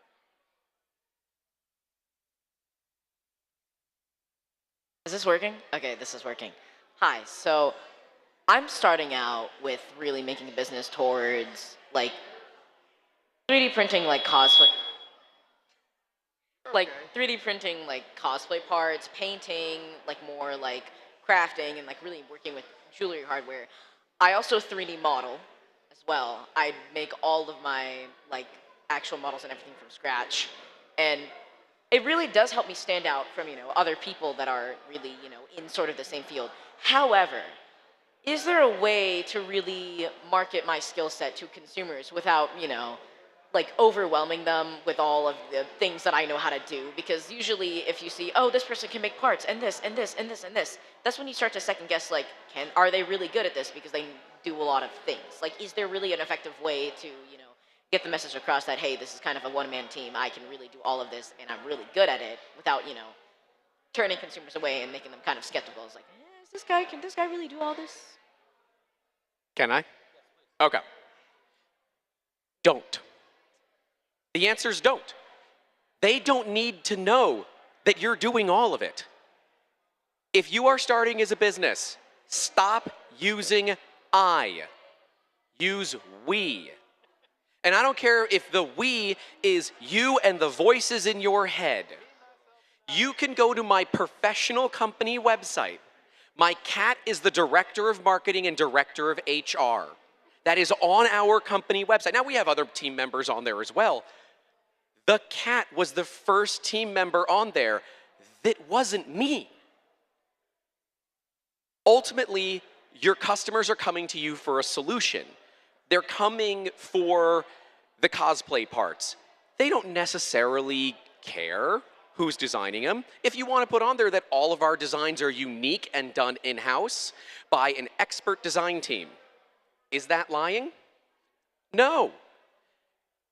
It's a little misleading, but hey, if it was lying, you'd be in politics, so don't worry about it, okay? When it comes to the business side of it, you can say all the things you offer. The best way to handle it is to mention it on the site, make sure that it's searchable for that good old SEO, but then offer the value adds, right? Oh, you want this cosplay? Well, we actually offer a custom fitting solution where if you send us a 3D scan, we'll custom fit it to you so we can get it printed and painted. And you're doing all the painting work yourself as well, correct? Okay, yes. For the love of God, you better be valuing your time. If you are not making, as an individual business owner, at least $50 an hour for your time, because remember, the government's going to take 30% of that or more until you hit certain tax brackets. Then it goes down. Don't ask questions. But if you're not paying yourself, you're not valuing your time, so how can you expect your customers to value it as well?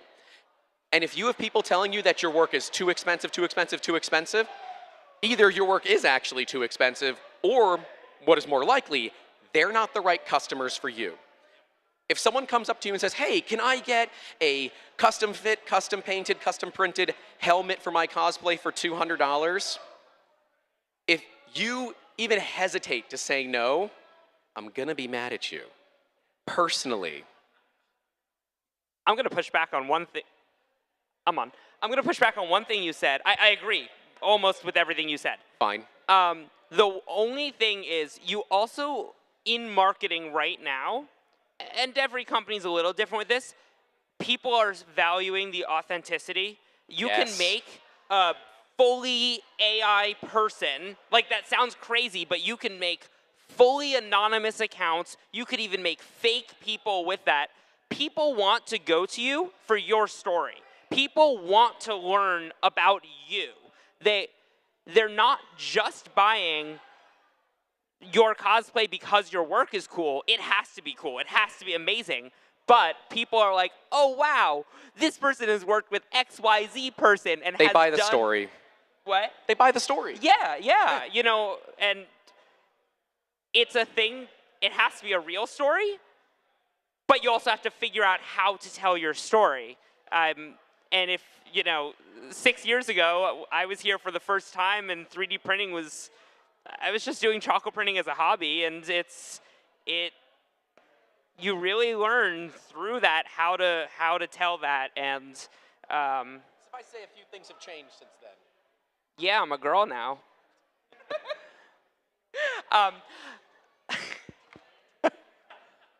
I'm sorry. So we can't respond to that properly. So I mean, one thing I'll also add, and I watched this thing like a couple days ago, and I was like, this is amazing. The great 50 Cent has like a short TikTok thing. He talks about the value of water, and he's like, you guys might have seen this. It's really popular, but he's like, if you go out to, the grocery store and buy a bottle of water, it's $1. If you go to, your school cafeteria and buy it, it's $2. If you go to a sports event, it's $7. If you're on an airplane and you want some water, it's $10. He's like, if they're saying it's too much, you're just in the wrong space. And I do think that's really good advice, because what I see a lot of people doing is if they're doing cosplay, they're throwing it up on Etsy. You are now competing with 10,000 other people that are also doing, whether they're unique or not, great looking cosplay parts. And you're now competing in an area where you're selling your $1 water. If you really want to get to a point where you're valued the way that you should be valued, you need to be in the community for the people that would value that work. Which means go to the cosplay events. Like, get in a community, get on Discord, show people what they're doing. I would say if you can get in a convention, you can set up a booth with maybe a 3D scanner or something that's saying, hey, you know what, I'm gonna make, when you come here next year, you're gonna have armor that's molded to the fit of your body. You will make a killing at any price you ask. And I think that's really what a lot of people overlook. They go for the eBay, Etsy, all of those things, and you will not be successful 9 times out of 10. We went to CookieCon, and for the first time, people said, I actually didn't go, but Matt went to CookieCon, and for the first time, people were not saying, oh wow, CocoaPress is expensive. They look at us and they go, you're telling me it's only $1,500 for the kit and whatever it is, $4,500 for the pro units. Like, what? That's a steal. Most chocolate equipment starts at $10K. And it's interesting because right now we have this choice of, do we want to keep going down the hobbyist route? Do we want to go to the professional route? And some of it comes down to, what are we, the team, personally interested in? Do we want to learn more about various industries? Do we want to stay in the industry that we came from? Money. Money. Yeah, I'm interested Money. in, yeah. Money? Money. Money? Money. You're a business. Money. That's true. Just saying the great Because, 50 cent. Unfortunately, you can't pay rent with exposure. I've tried. It doesn't work. But I will add, because I think one thing that's interesting, at least I find it interesting for myself. We work with we have a Shopify store. We're on this thing called Collective. You shared a link, I think, of like Ambrosia, which is a filament company that's a sister company of us. If you search for it, there's other sites that show up before our actual website for it. They're paying for advertisements. I don't know how much they're paying, but probably a lot because we get a lot more traffic to be first on that list. Do you know how much West 3D has paid Facebook or Google or YouTube for advertising in the 4 years? $0. $0. $1, Bob? I think I signed up for one of those like $500 credits at one point, but $0 has come out of pocket, really. It's because we found a community and we grew from a community that grew us. So we're in the DIY space at first, word of mouth, and that's how we grew. Seriously, we've spent $0 in advertising. I think a lot of people just start from the wrong idea and think you have to do that to get ahead. Find the right space. I say. Next question. In the back, we finally got a question out of him. Yeah, it finally cooked enough. So, so I guess with the growing ubiquity of 3D printing, I guess my question is, at what point are you selling water to fish? And with that, I mean, I guess if you've got a product that is 3D printed or contains 3D printed components, how do you convince your customers to purchase from you rather than find some way around to try and get your STLs and things like that? Can we ask a clarifying question to that? Sure. Are you talking more on the service side of making parts, or are you talking more on the you want to sell 3D printers or filament or something like that? More on the service side. Okay. Yes, it's you and I. Yeah. So the first answer to that, skill. Like there are a lot of things.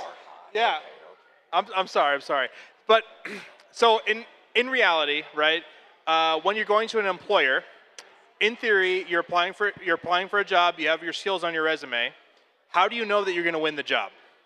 Do you do it just because I have a higher education, or do you go in believing that I have the skill set, I am the best person for this job, and go for that? It's honestly the same way bidding for services as a business. So when I bid out, like, hey, I can come in and upgrade your printer, I make the opportunity that says, I will make this, I will upgrade it with the highest quality components I can buy, I will train your staff in an efficient, easy method that lets them understand how to use the printer, and I will leave with the functional printer when we're done, and here's my support help desk where you can send in your tickets and get answers within 24 hours, right?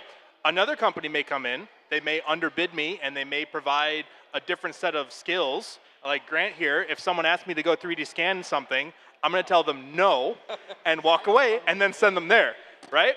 So there's a wide market available, and in the subset that you want your business to specialize in, or that you specialize in, or you're interested in, if you have skill, practice, improve, and are honest with yourself and your customers, you can find your niche and succeed there, right? And it's the same with anything you want to apply to in life. There are tens of thousands of jobs out there, and you can be a good fit for 1,000 or 2,000, so find those jobs and make them better. I also run a service bureau, so, well, you know, how do you stand out? How do you not sell water to fish? People sell water to fish all the time. There's an entire business model around this. Go ask anyone that has a reef tank where they get their water from, because it's not the tap. They're often buying it, or they're buying the salt to put in the water. You can sell water to fish. There is nothing wrong with that. But we are so far from that position of selling water to fish, or ice to an Eskimo, if you will, that we have decades of improvement left before the barrier to entry becomes so high for business that you're not going to see a lot of new people. And if you think that markets out there are saturated, then I would argue, look at Yeti. Everyone knows that brand. It's a thermos. It was patented in the 1920s. It's been in public domain for decades. All Yeti did is they had good marketing. That's all they did. There is nothing else, in my opinion, special about their product other than the marketing. And they sell it at a huge premium. Stanley has one of the best marketing stories out there, buying that lady that car. My God, that was the easiest money they ever spent. But if you want people to work with you and your company, then you need to be the person that's answering the freaking phone, responding to emails. Give them the ability to text you. Google lets you do that. You don't have to respond quickly. I mean, you know, it is what it is. Let customers reach out to you the way that they want to reach out.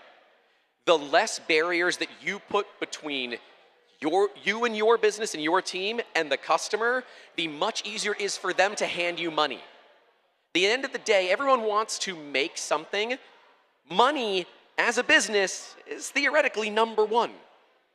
And we might say it's not, but when the three-letter organizations ask for their cut of it, all of a sudden money becomes the really big thing. To set yourself apart, be different. Don't compete on price. There's no reason. Compete on service. The amount of times that we get people saying, oh my God, you actually answered the phone? Or, wait, you returned my call? You're like the fourth company we called. Nobody else has ever returned our calls. I never thought that answering a phone would make us unique in our area, but son of a gun it is. Be different. I'll just add to that. I won a job machining stuff off of Twitter. I got tweeted at, I gave them a quote within an hour, they accepted the bid within 30 minutes, and I paid for the entire machine's monthly payment with that single job. I beat McMaster Carr on price and lead time. It can be that simple. Well, it's McMaster. I mean, you can beat McMaster on price. I beat them on lead time. That's tough. See? I've gotten McMaster packages in 13 hours, I think is my, I bought it at night and it was there before I got it in the morning. It's crazy. Luke's Twitter is great. Go check it out. I mean, don't be on Twitter, but like also it's great. It's okay. I have mixed takes. I think we've got like probably 8 more minutes that we can use before we cycle to the next.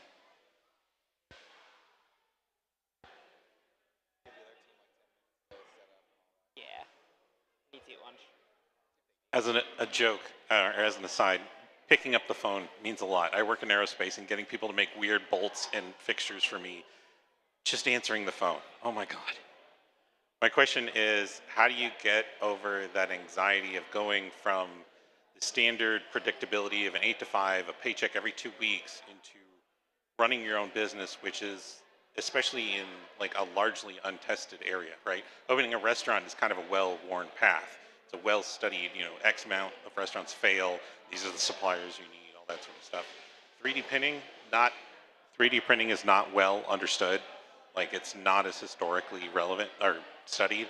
How do you get over that anxiety of going from the tried and tested paycheck every 2 weeks to running your own business?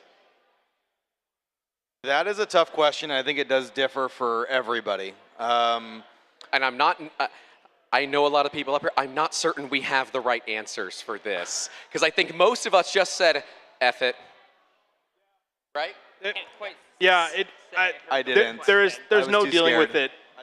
There's no dealing with it in a healthy way, I feel. Honestly, I am up here because I am stubborn, and I know I can do it if I just try. And you just have to believe. And like, we have had good periods where I thought we were in a great spot, and then all of a sudden I get an email or I get a bill in the mail, and it's just like I no longer feel good. This is very bad. And you go sit and think about it for a little bit, and then you get up and go, I'm fixing this. Okay, and you get back to work. So the only advice I can give is that you better be ready to work and work some more. And when you're done working, you're going to go home and you're going to work some more. And hopefully it works well, and hopefully the thing you're doing is something that you believe in, that your family believes in, and that everyone around you is ready to support you with. And that's the only advice I can give. It has been incredibly rewarding. I am overwhelmingly proud and happy that I'm up here speaking as this, but I will never describe it as easy. I will never describe it as relaxing. And but it is the only thing that I can imagine myself doing is the real answer. So have a good cry corner, or have a good punching bag, or a rage room. Yeah, have whatever it is that can de-stress you, and just be ready to put the mask back on, pick up the phone, and get back to work. That's all I got. I'm sure everyone else has a better story.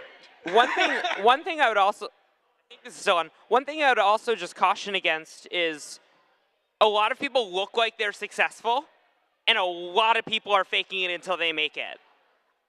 I whispered to Dan earlier, I'm excited to get to that second part. Like seriously. There's a lot of question marks between idea and profit. Yes, and don't compare yourself to others. There are so many levels of various forms of privilege that people have in terms of not having to pay rent, or getting certain things for free, or being near someone or knowing someone that you're not going to see. And so comparing yourself to others, the number of these overnight successes that you find out are actually just generational money is crazy. And I'm not going to lie, like, I have some money that I was able to put into it, which was crazy. That's not something that everyone has. So if you're looking at going from this stable income to something else, to owning a business, just be realistic. Like, you can't compare yourself to someone else, because it's not. Comparison is the theft of joy. Yeah, and everyone's faking it until they make it. There's a lot of truth to that. A couple things of advice. The goal of having a business is to make money. That is not the reason you get into business. It has to be something that you really love, you're really passionate about. We're a retail store. I studied economics. I am passionate about the economics of running a business and running a retail store. I love 3D printing. That's why I chose to do retail in 3D printing. But your day-to-day, especially when you become successful, is a lot less of that 3D printing. You have to like the operation of what you're doing. And I can tell you, most businesses that I know that get into 3D printing and retail, they don't love packing boxes and doing customer support and all of those things. Packing boxes. I love it. So so that's what keeps you going. I went from. Are you a cat? No comment. Okay. So it took me about 2 years before I dropped my day job to paying myself. I had 5 employees by that time, and it was strictly because I still made more with what I was doing before I did this job to doing what I'm doing now. I love what I'm doing now more than what I was doing. I do pay myself. You get paid? Now. I do. Yeah. It's nuts. It's nuts. He's lucky. I'm number 2 maybe now. No, not quite yet. So that's really, that is a major thing that people just forget. They're in it for the money, and if you're in it for the money, I've started businesses where I thought, hey, I could make money doing this. I got burnt out in months. You're working for those 2 years. I'm working 80 hours a week. I am waking up. I'm packing boxes at like 4 a.m. I had a reputation of being like, he's always online. I'm getting like shipped messages at 4 a.m. It's because I still had to do my other job, and I had a family and all of that stuff. It is really rough. You have to love it. I also will say you have to have family behind you that can support that. It is tough. There were times where I missed vacations to see my wife's family because I was like, I really have to be here. it's changed. You do cross over that threshold at some point, and I work only about 40 to 50 hours. So like I'm back into a normal, Dang. a normal range. That's called Yeah, the that's make success. It. Yeah. Don't fake it until you make it. So you've gotten through the question marks from the idea to profit. You've gotten through those question marks, and you're there. Look, your business is now your 5 to 9. You have a 9 to 5. Now you have a 5 to 9 as well. And until that 5 to 9 is making double what the 9 to 5 is making, don't quit the 9 to 5. And don't compete with the 9 to 5, because they'll probably fire you over that. Make sure that you look at your employment contract and make sure that what you're doing is not going to get you fired. You want to make sure that you can keep the day job, because the day job is how you can afford the night job, if you will. It is difficult. I don't pay myself. For some reason, I continue to invest in the people in our business. And we hire in more people. Our business, it's technically profitable this year, but it's pennies on the dollar if I paid myself and actually looked at the hourly wage that I would be making. Like, people look at YouTubers and think, oh my gosh, you must make a ton of money. My channel on average loses $2,000 a month. And the business side of my business has to pick up that expense. But we do it because we love it. We come out to these events all at our expense, and film and edit all at our expense because we love it. If we were doing it for profit, our videos would look a little bit different, and we'd be a much larger channel. But you love what you do, and so I love it. You want to look. I absolutely love it. It is amazing to be able to share passion with those out there who, I don't know pretty much anybody here, but a lot of them know us. A lot of them know Luke, Ellie, Dan. I'm the smallest one up here. Don't worry about me. Ultimately, do it because you love it. When it's time to leave the day job, you'll know. You will have asked yourself many months in a row, I think it's time. I think it's time. I think it's time. When you have enough of a runway, it's time. Until then, keep that day job, keep that parachute just in case. The last thing you want to do is find yourself in debt, without a job, and a business that is failing. You don't want that to have happen. The only thing I would also say is I would love to go to Vegas with these guys, because the other thing about owning a business is I think you have to be very risk tolerant. There's a lot of money that you throw at the business with a hope. I started West 3D with $5,000. That's it. Credit cards. I didn't even have cash. Well, not a rich man. Same. How much did that credit card balloon into? So, but mine was almost $70,000. So retail is a cash churn. So if you can pay it off at the end of the month, you make it. But I think at the end, yeah, I mean, if I showed my wife how much we had on credit cards, it would have been a problem. Like, I think at one point it went up to about 45,000, 50,000, something like that. Because the bank won't give you a loan as a business if you've been around for 3 months. A retail store without sales, that doesn't happen. You do have to be very risk tolerant. And I will say that is the tough part, because a lot of people have a lot of things that they can lose if things go south. For On Vice was in Reno last year, and I gambled at the airport, and I made money. Oh, really? I put 20 bucks in, So some of it you're just lucky. Out. So that's a good. But did you stop, or did you take that 100 and put another 150 to make it? No, I stopped and I bought everyone food at the airport, and then I was, back down to zero. If you buy your team food, that's a write-off anyways. Want to do my taxes? No, ask Dave about that. So I do want to ask, there is a 2, I assume, speaker? Okay, so it's 153. I will leave this, and I'm just going to let everyone give their contact information. You can find me at the booth. My email is just Dan, D-A-N, at west3d.com.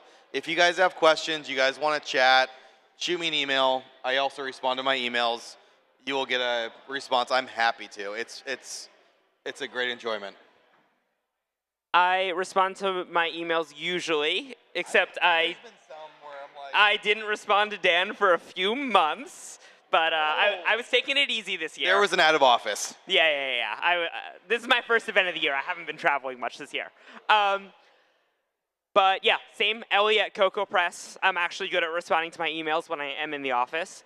And check out Cocoa Press and print kits. Just the plug, we're doing a $9.99 sale on Cocoa Press 2s because I had to learn how to drive a forklift 2 weeks ago, and the last 30 printers were only fit in the hallway, and so I don't want them in my hallway anymore. So this is like the lowest sale we're gonna have. I think it'll be lower than Black Friday. And then check out print kits if you're interested in making something with your printer past plastic. If you're interested in adding in the hardware and other stuff. We have like 3,000 free mini kits here as well that you probably saw when you came in and also at our table. We have, I think, 4 different projects that you can do depending on which one, all the same hardware. So grab one of those and just have fun, have fun. I want to see 3D printing going past just plastic things and really getting into full products, toys, learning experiences, whatever it might be. I'm going to continue tradition. It's grant at 3dmusketeers.com. We're all super creative and like really masking our direct contact. Yeah, yeah. Nothing else, exactly. Owner status, first name, nothing else. But do you guys also get like dozens of like pitch emails? My God, They somehow found your email Dozens would address. be great. So many. Hundreds. Some of them are spam. Most of them are spam. A couple of them are pretty good. But similarly, like and subscribe, I guess I'm supposed to say, as the YouTuber, I guess. But look, we do service, so we make parts for people. We do 3D scanning. We provide solutions to pain points. That's what we do. If you are out there trying to figure out what to do, provide solutions. Don't provide parts. Solutions people pay for. They can make their own dang parts. Print Kit sells parts. Well, I can sell solutions. You sell the solution to boredom. That's fair. I am Luke at lukeslabonline.com. So it's all the same across the board. If I don't respond to an email, just email me again. I get too many emails, and I'm in front of a machining center now, so things get a little weird. We have parts and high-end productivity for 3D printers. We're launching our new Tube Compact, so it's the normal tube, but smaller and more affordable. So we're launching that today. Come check it out. Otherwise, we also provide solutions. If you have a business that needs upgrades or printed parts, we operate a print farm. Not 70 printers, but our volumetric throughput might be equivalent. I don't know. We have 8 different technologies over those 70-plus machines, so they're all not FDM, okay? We just slap out ABS parts all day. Your machines are much faster. Yeah. Anyways, otherwise we do some like engineering and design work. Like we can upgrade your random 3D printer that no one's ever heard of and design parts and that kind of stuff. And we have machining centers now, so that's cool. That's all I got. I think Death Racers are starting soon, so we should wrap up. Thank you. Thank you all.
Test.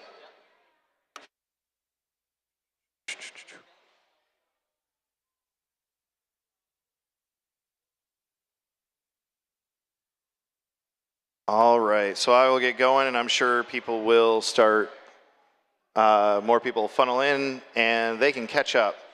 So I am Josh Malavolti. My tag name online is Malamaker. I work for LightBurn. LightBurn makes, if you don't know, makes laser CNC software, and now we also have our product MillMage, which is XYZ CAM software. Mills and routers is the easiest way to explain it. So I will go into a little bit about,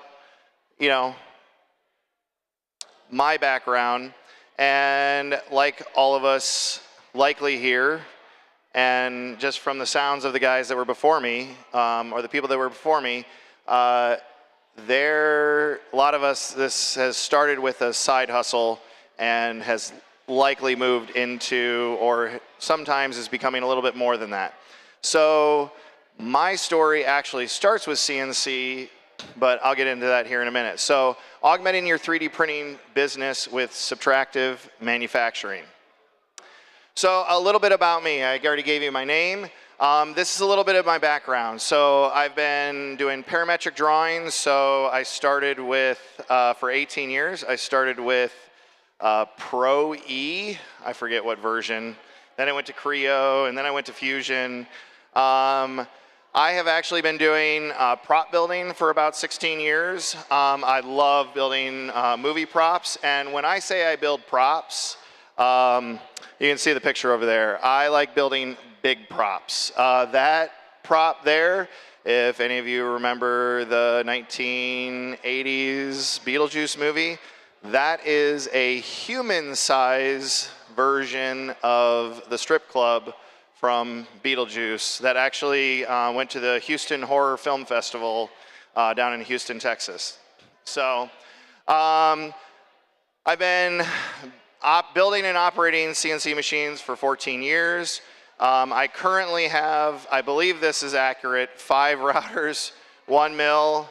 I've been 3D printing for 12 years. I have a funny intro to how I got into 3D printing. I have 28 FDM printers, 3 SLA printers. Why do I have that many printers? Well, I have a print farm that I operate as well, and it feeds actually 3 different aspects of a business that I have personally. Got into 3D sculpting. So fun, love it. Do it on my iPad. I also used to program CMM machines. If you don't know what a CMM machine is, essentially on a shop floor when you're producing parts, you need to inspect them. I programmed the machines that inspected those parts. And then by day, I am a software developer. I'm actually for LightBurn. I'll get into that here. That's actually part of the reason why I work for LightBurn. So my role at LightBurn, I'm a software test engineer. So they wanted somebody that knew software development and also had CNC experience, which is not always a common, connection. And so that is part of the reason why I have my job. The other reason why I have my job is because I built a bank vault. I built a replica 10 foot by 20 foot by 8 foot tall bank vault and actually tested MillMage when it was in like its alpha stage to where half the things in the software didn't work, and built a bank vault door that was fully functional. You could actually like turn the handle on the front and it locked and unlocked the pistons behind it, and then inside the bank vault, 1,599 individually numbered what looked like safety deposit boxes. And I used everything from CNC routing, lasers, and 3D printing to make all of that possible.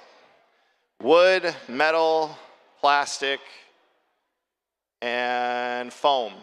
So I love cutting foam. So like pink foam down there, I have stacks of it that I keep on the ready to cut and make stuff. So I mentioned that I had a side hustle.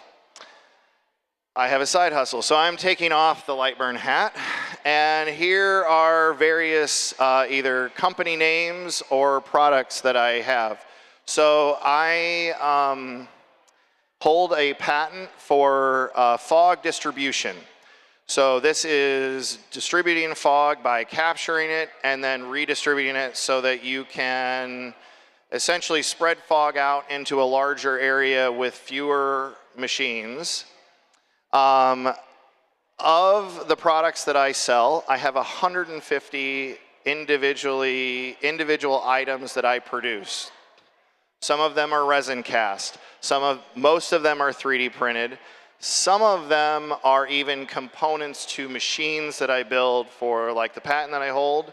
I make everything from kids' toys, prop accessories, all the way up to full-blown machines, which is the Fog Creeper. To give you an idea, I've printed more than 500 kilograms of plastic last year. This year I'm already hit 1,000. So to give you an idea of how much I'm throughputting with the 28 FDM prints, and then the SLA print, I don't even keep track anymore of how much resin I print through, but lots of times with that, I'm not using just the FDM print, or sorry, the SLA printing for making parts, but also making masters, which I then make a mold of, and then resin cast the duplicate.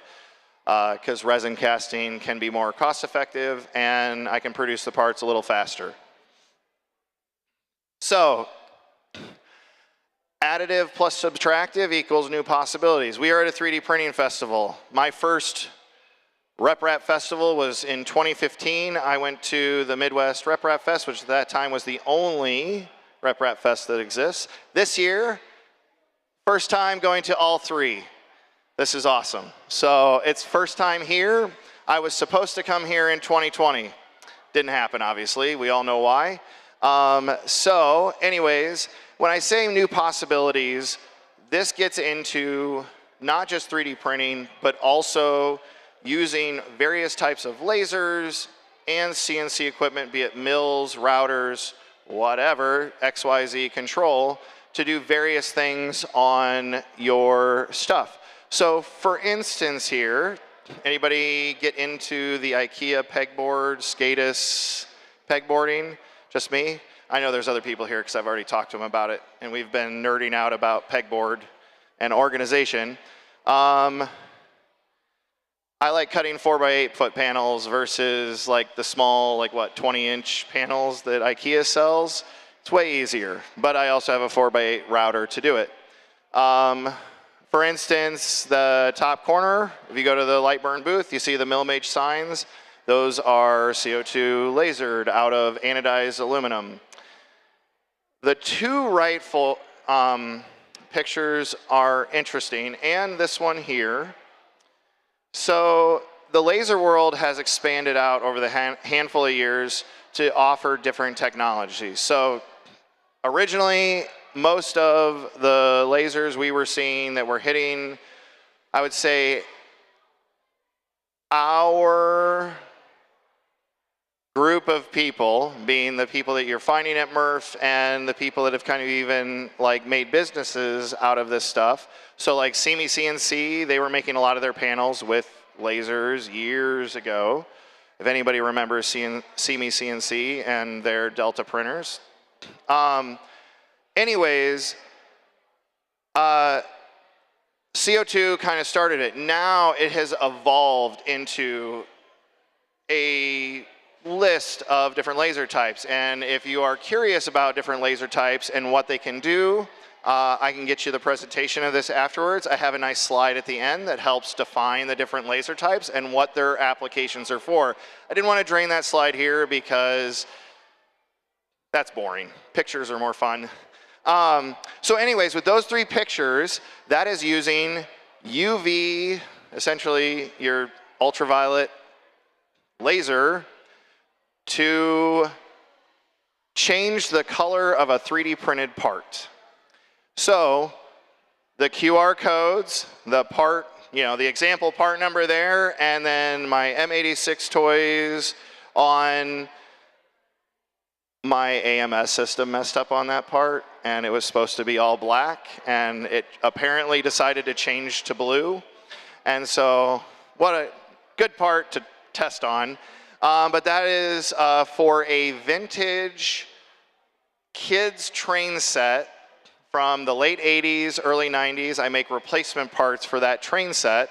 And that is a wheel for one of the bogey wheels for the train cars. And anyways, I'm putting my company logo into the outside of the wheel. And it's really interesting. This is really not eating into the plastic as much as it's discoloring the plastic. Now you can melt it, you can generate heat and go beyond discoloring it and melt it. But it's a really, really neat process. And so I will get into a little bit of where that can be beneficial in a business. These are the panels that are in this machine here. That panel is both CNC cut on a router. That is ACM. Anybody have an idea what ACM is or heard of ACM? Voron world, it's common in some of the paneling. It is a composite plastic on the middle and aluminum, typically anodized aluminum on the outside. It's a really nice cut, really good for electronic panels. Anyways, that is now both CNC cut, and then all of the lettering, the control details in the surface and the logoing is all lasered off the anodization to essentially have a two-part process to make that electronics panel. And then I put this here because this machine has essentially all three manufacturing types, both additive, subtractive, and then in the subtractive world, both laser and CNC to make those machines. Those are the fog distribution machines that I make. So let's go through the various high-level types of machines. So your CNC machine types, just like 3D printers, there are a lot of flavors of CNC machines. And obviously, I've already mentioned mills, routers, and lasers. But with our software, and this is kind of, I work for LightBurn, so I'm putting that hat back on. Our software suite, and you'll walk around, and we get a lot of this information as people come by our booth. We have a lot of LightBurn users that are here. That design suite that is in LightBurn, we have now also put, with the release of MillMage also has that same design suite. So it helps unify that workflow. So for instance, those panels that if we go back to that panel that has both CNC routing and laser work done, I did that all through both softwares, one file.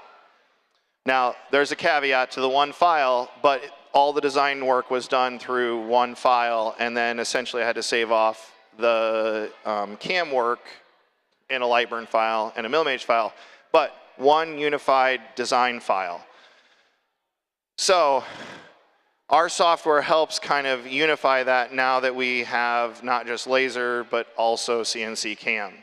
So I'm showing you here not just processes, but also machines that we have. And I'll go into a little bit of our shop, but I'll leave that here in a little bit, and we'll also leave some time for people to ask questions. Oh, I lost all my emojis. Okay. All right. So first, let's start with lasers. Obviously, with LightBurn, we've had our laser cam out for like 7 or 8 years now. It's fast, it's clean, 2D cutting. You can do 2.5D with certain things, but it's primarily 2D cutting, marking, woods, plastics, metals. I mean, there's also people doing creative stuff out there too on other materials, but high level, those are really the materials you're using. This is the high level of the different types. So CO2, diode, fiber, MOPA fiber, which is a version of fiber, UV, and RF CO2, which is a version of CO2. So I'm not going to drain this here, but mainly you have different laser types that are good for different things.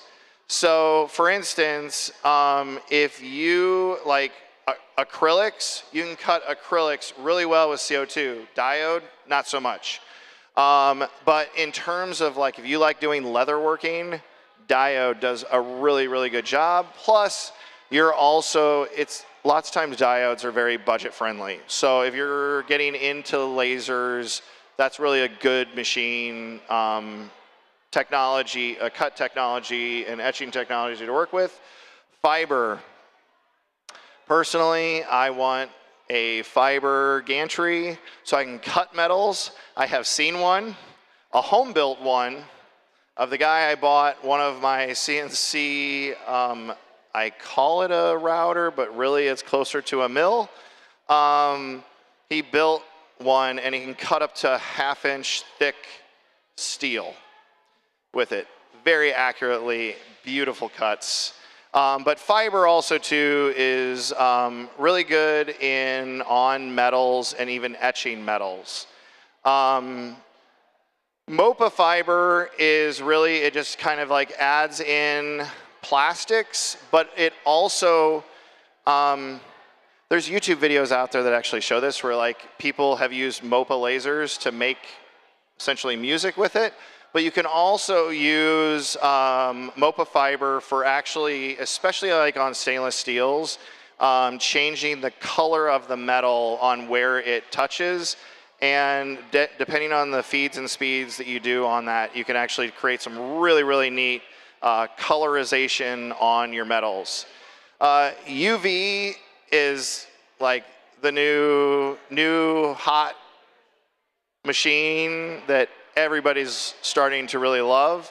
It's becoming that kind of like Jack and Jill of all trades, laser. I mean, you saw on the previous slide, and I mean, this is obviously not a high definition screen, but if I were to show you some of those parts and the details people are getting out of the plastic with a UV laser, it is just absolutely incredible. So, and then RF CO2, this is a really neat one, and this is really good on anodization, to where essentially what the radio frequency does to the CO2 beam is it narrows the beam.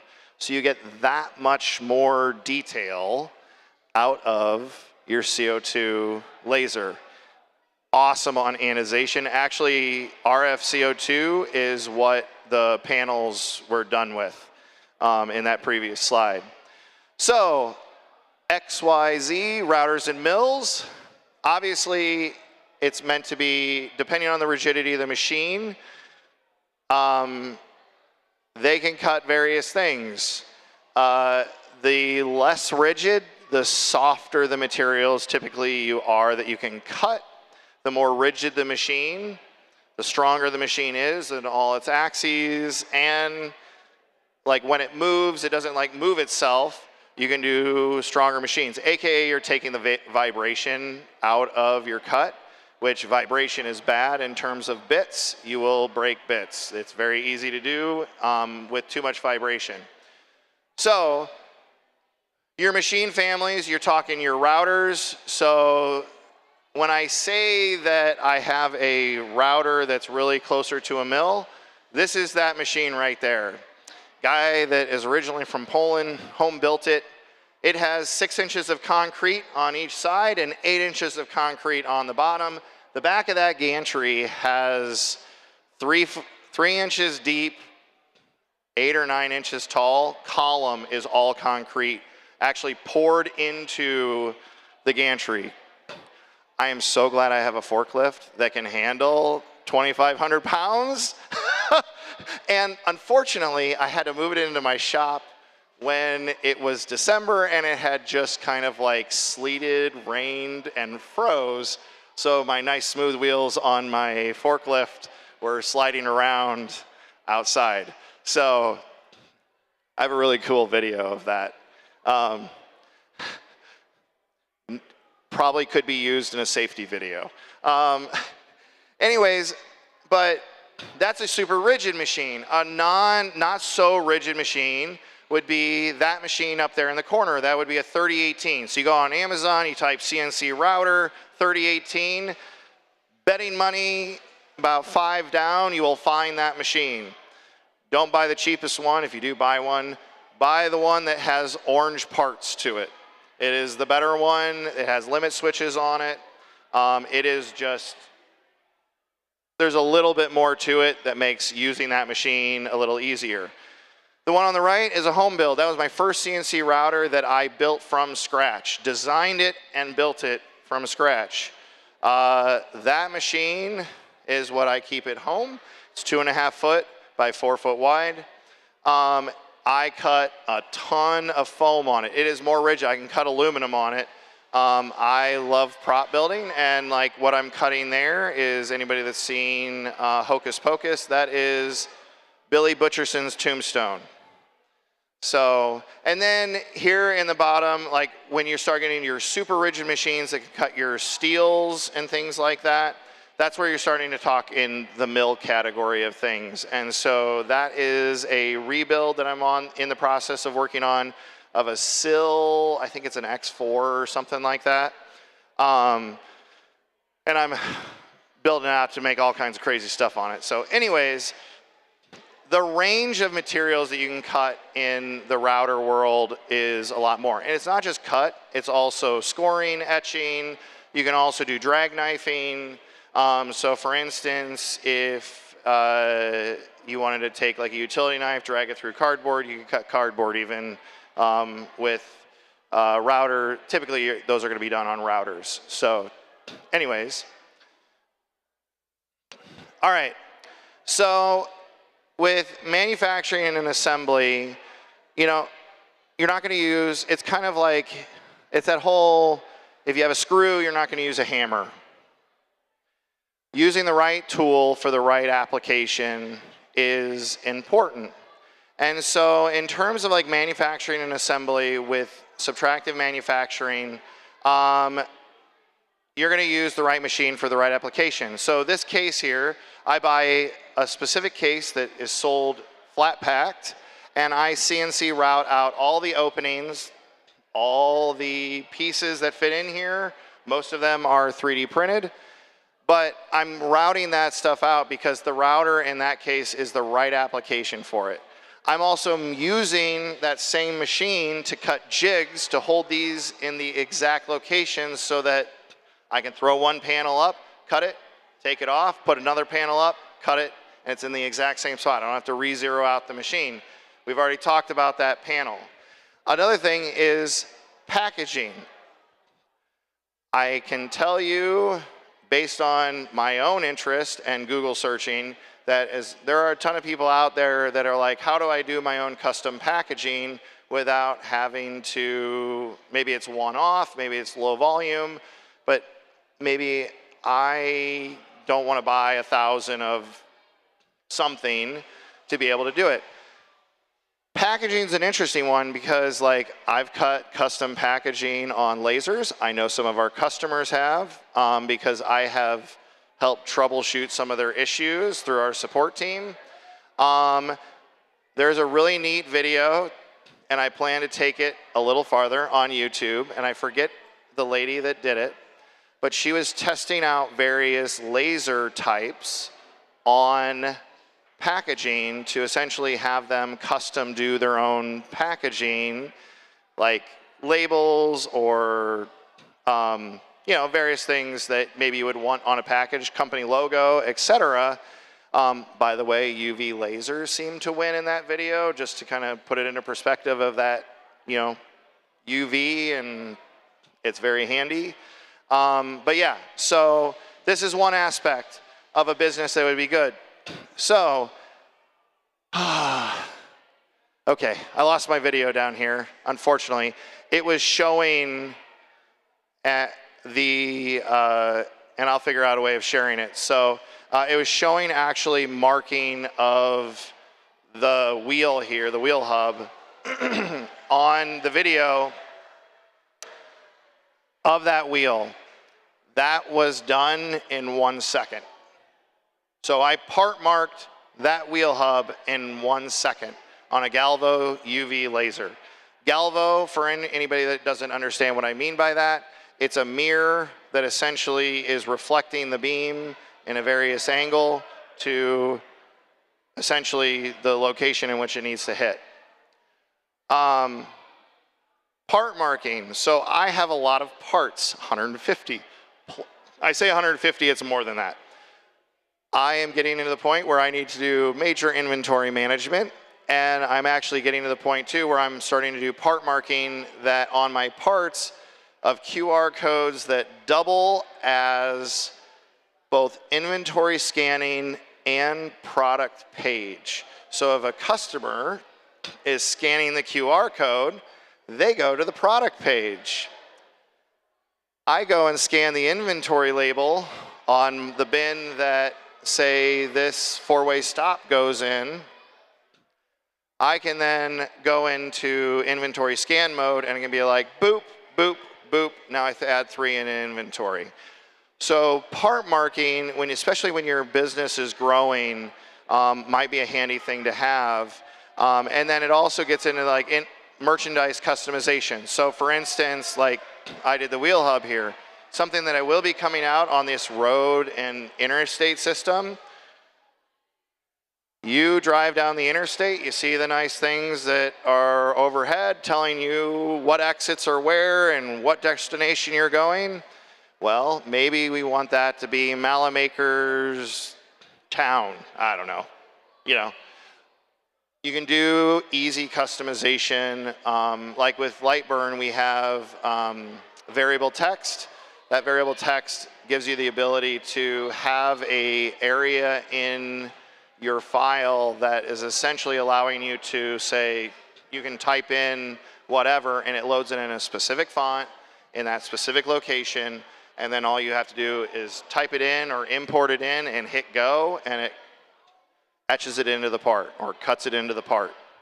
So merchandise customization, and then organization, efficiency, and display purposes. So obviously we're here at a trade show, right?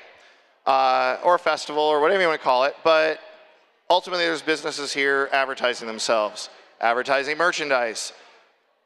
I'm going to tell you that organization in a business setting where you have inventoried items is paramount, speaking from experience, especially.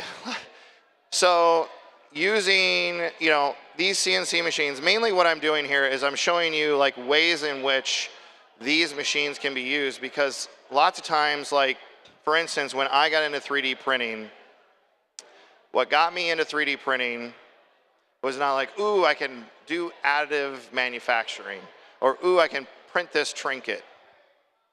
It was, ooh, I can print that out of PLA, put it in a sand plaster mold, melt it out, and pour aluminum in its place. That's what got me into 3D printing. So lost mold casting is what got me into 3D printing. So it's essentially like, the reason why I'm up here and talking to you is like, here are some other entry points that maybe might tickle your fancy, or maybe you can see an application in your business or in your hobby life or in whatever you do that might get you into the CNC, both router mill and laser world. So for instance, I like pegboard. Well, I like IKEA's pegboard design. So for instance, I have a pegboard that I'm starting to put up around my warehouse area to help organize, like in our shipping area there. It will have all of our label printers up on the wall, so it gets it off the horizontal surface, so it leaves room for packaging. We will have bars that go across it that are layered down of various packaging types with a heat sealer, so that I can be able to feed down, heat seal, things like that. So it's like, these are various places in which you can use this. So why LightBurn and MillMage? So again, video isn't working there, but if the video was working, it would show you the efficiency of, this is a photo that I took of brick and digitized it to be able to cut it out of foam on a CNC router. Anyways, our software is simplified, common design suite between both of our softwares. If you know LightBurn's design, you know Milmage's design. So essentially you're 80% of the way there. Easy design to CAM. That is really our goal. Obviously, we do have some advanced capabilities in our various softwares, and gosh, are there expanded capabilities when it comes to our design. So like for this one here, I'm vectorizing an image and then doing organic noise cleanup that ultimately allowed me to make that wall, and that's a 4 by 8 foot wall of brick that I turned into a sewer scene. So if you like Ninja Turtles, it's Ninja Turtle sewer scene. Anyways, it's simple, powerful CAM for lasers, routers, and mills between the two software suites that we now carry. So obviously, if you're ready to expand beyond 3D printing, LightBurn and Milmage, you know, gives you capabilities to more than just 3D printing and ways in which it can, you know, maybe give you another product offering, give you another customization. Maybe, you know, I'm going to use West 3D as a really good example. They got a laser a handful of months ago, and now they've in-housed some of their acrylic panels that they cut. That's huge, because now they can provide that much quicker turnaround of their product. I know a lot of the West 3D guys, so I know them. I know kind of a little bit of the things that they do.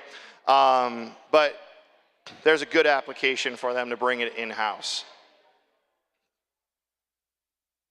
So you say to me, you work for a CNC company? Yes, I do. And here's some of my beginners of CNC. I was a subtractive user before I was an additive user. And I did hobby work well before I did a bit like I have my own business. But to give you an idea, there's 3 of us in Central Illinois that work for LightBurn. 80% of the machines in the shop are owned by us. So that gives you an idea of how much, especially like we that work at LightBurn, we're users as much as we are employees of the company. And we have the passion for this just as much as anybody here when it comes to 3D printing or anything else that they're into. So anyways, in terms of LightBurn and Milmage, if you want some information on it, obviously lightburnsoftware.com, milmagesoftware.com. We have a really, really good support. Our support team does a great job at keeping up on things. We have awesome docs in terms of documenting our softwares, how to use them. We have a really good forum, and obviously a couple YouTube channels that also just help you through some of the entry points of our software, maybe some of the idiosyncrasies, or some of the unique features that our software offers. How to find me personally? I am on YouTube. This is something that I really have, when I was forced indoors with COVID, I started a complimentary wiki that goes with a lot of the YouTube videos that I release. And honestly, I got really caught up in TikTok and posted on TikTok a whole bunch for a handful of years. But wiki.malamaker.org, I have all kinds of various projects, things like that, things that I open source up there. Like if you want to make concrete countertops, I have all the instructions and links and all of that to make concrete countertops. My house, my kitchen, and our master vanity are all concrete, and I did them myself. Now, don't look underneath the slab on my porch. You will find the graveyard. It is a very well reinforced front porch. So anyways, one of the latest projects that I'm working on, obviously there's a ton of people on like printables and places like that that have accessories for the SCADAS style pegboard. I have the LightBurn and Milmage files and design files in various vectorized formats. That's one of my latest posts. If you scan this QR code, it'll take you right to that project page as well. Anyways, like I said, I will, if you want this detail of laser types and kind of some of the interesting facts upon lasers, you can hit me up and I'm more than happy to share that project. Before I close it out, any questions? Any curiosities?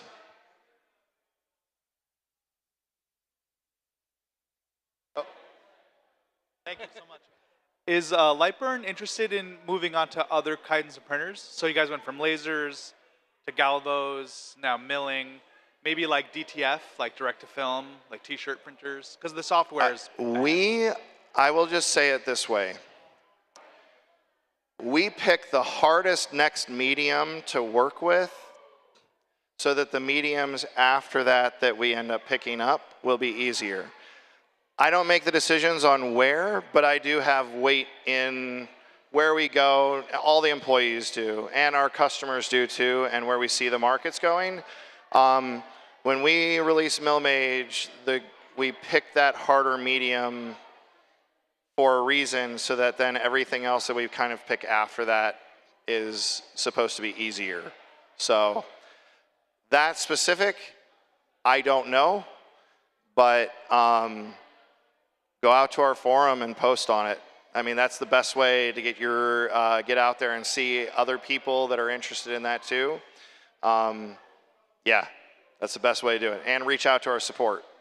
Even if it's not support related, we love to hear your interest. So, anybody else? I have no idea what time it is, so I'm going to say, all right, we got time. Any other questions? Anything you want to hear? Stories? Yeah. All right. Well, I'll tell you a quick story. And so I am very heavy in the Halloween and haunt world. And in terms of the Halloween and haunt world is a very interesting world. I love the 3D printing world. This is really my favorite world to hang out with. The haunt world is really interesting because it's like I can apply the things that I have from here into that world. And I'm going to bring up the Beetlejuice. And this is an application in which I use both 3D printing and CNC. Unfortunately, I was not able to use MillMage for this one yet. I caveat that with yet. The Beetlejuice tombstone from the movie. So that tombstone is a very non-uniform surface. And it has the gargoyles, the 3 gargoyles, skeleton gargoyles that are on the outside. I love using various mediums in the prop building that I do.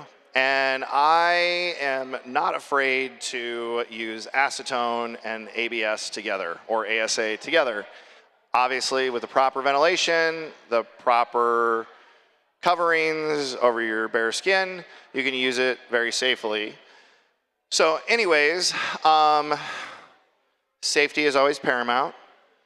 I was machining out the tombstone for Beetlejuice, and all of a sudden, I hear a huge spindle crashing to the table on that.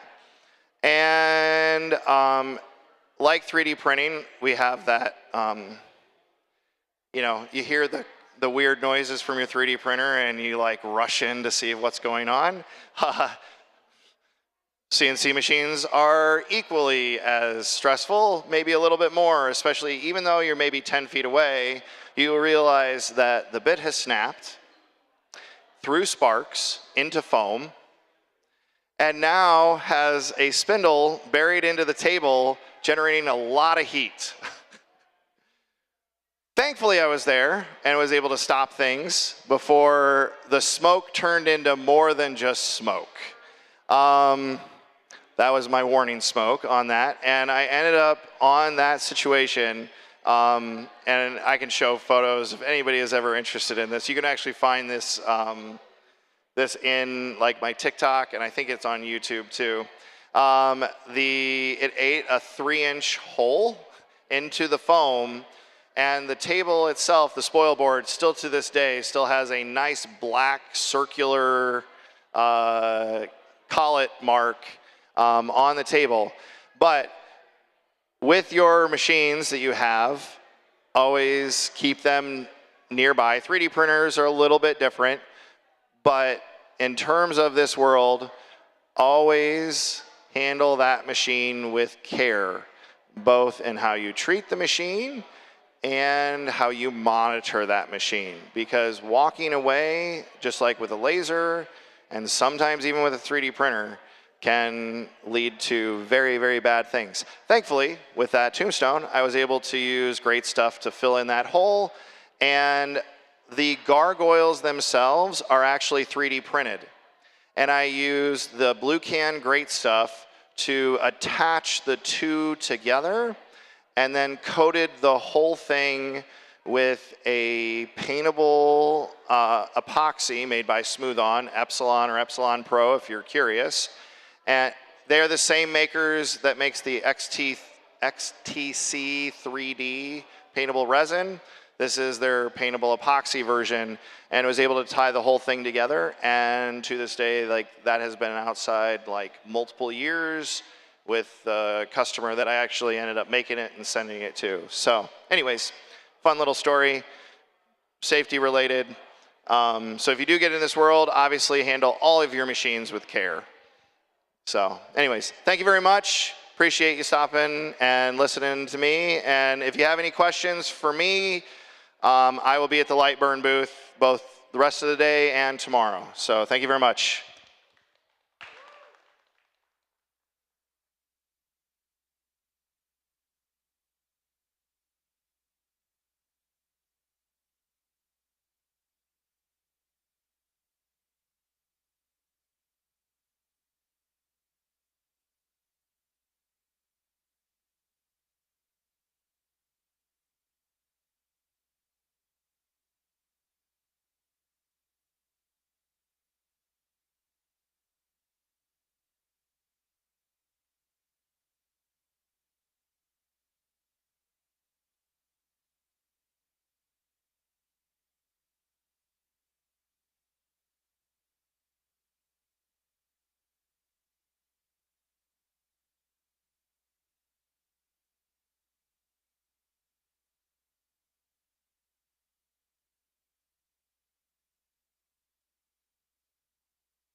Welcome to the Droid Building 101 panel.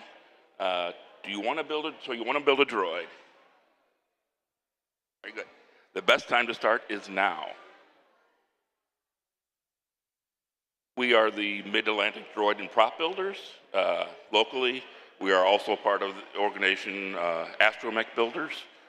And the Mid-Atlantic is kind of our local chapter, so to speak, of that. My name is Rob Say. I've been building droids since 2015, so 10 years I've been building droids. How's it going? I'm Jason. I'm out of Columbia, Maryland. I started helping a friend of mine build his droid back in the 90s. That's how I first got started, and then I started working on my droid chopper down here recently. Hi, my name's Greg. I've been working on my droid since about 2015, so close to 10 years, I think, next month. I just wanted a hobby to do when I was actually at home because I used to travel a lot, so I saw something on YouTube, I'm like, that looks like fun. And so that's where I started. Is it working? There we go. My name is Terry Dossie. I've been in droid building since 2015. This is my second droid. This is R7A2 that's sitting on the bottom to your right. This is a father-son build, and it's primarily why I got into droid building, is to kind of get a good relationship with my son, and we have a wonderful relationship. There's a lot of building that rapport with us, and we got a deep relationship. So that's why I chose building. Nice. All right, so where do you start? Well, first thing we want to clarify is there's no kits. You can't just go out to the web, at least unofficial, and buy all the parts you need one place, one time, with instructions ready to go, kit. Lucasfilm, Disney would not like that very much. They very graciously allow us to play with their IP as long as we don't make any money off of it. A little caveat to this, small-scale droids can be purchased Disney Parks and Hasbro, and now Home Depot is going to be selling a R2 unit. We're not sure how accurate it is. It's probably not very accurate. There's lights, and it turns on a turntable at the bottom. From what we can tell, it's like 90–95% size, so it's not even full size. Just a little addition to that slide.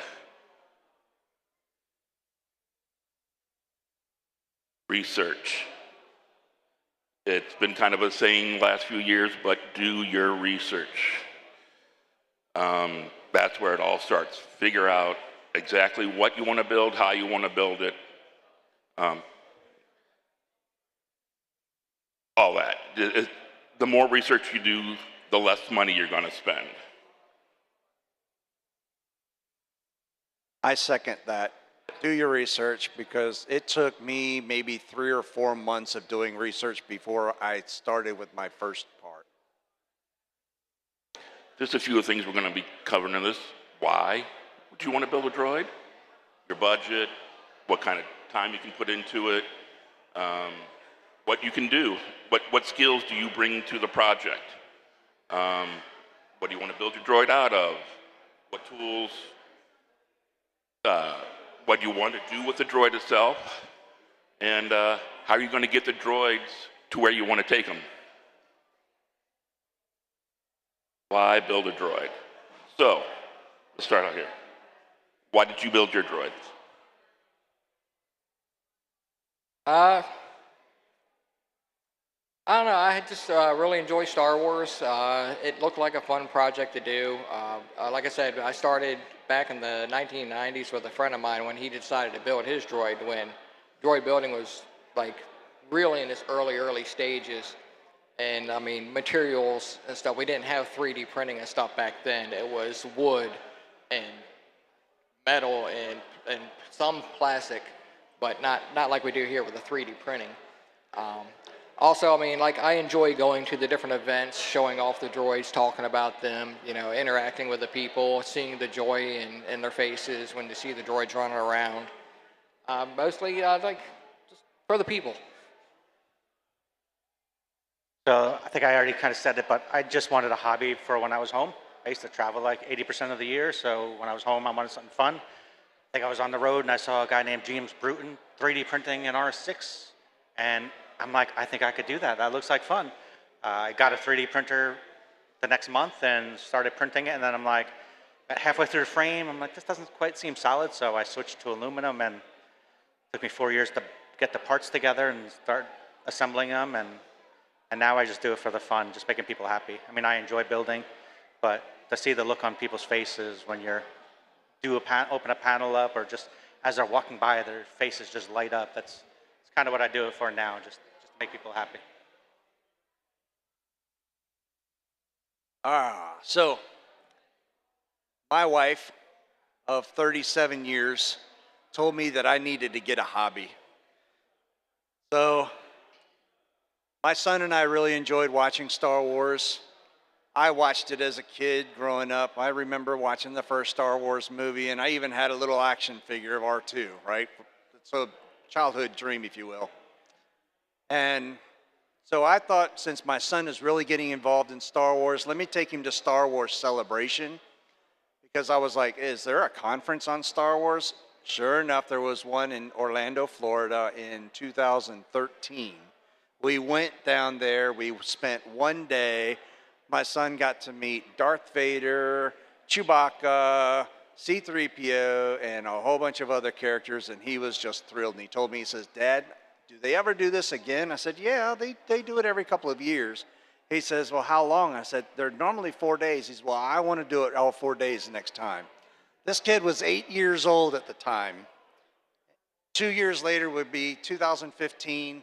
We flew all the way out to Anaheim, California, and that's where we met the builders. We came across the Builders Club with all the droids. My eyes lit up, and my son said, I want a droid. And I turned to my wife and I said, you always said I needed to get a hobby. So we asked a lot of questions, and the builders kind of shared with us what was involved. And he turned to me, and I turned to my wife, and my wife says, well, if that's what you want to do for a hobby, go for it. And ever since then, it's been a great hobby. Another first thing to consider is, how much do you want to spend? How much can you spend? These are just estimates. So probably the most expensive would probably be a BB-8 right now, or it's not listed, but a B2 EMO. Those are very complicated droids, and so more parts, more expensive servos, things like that.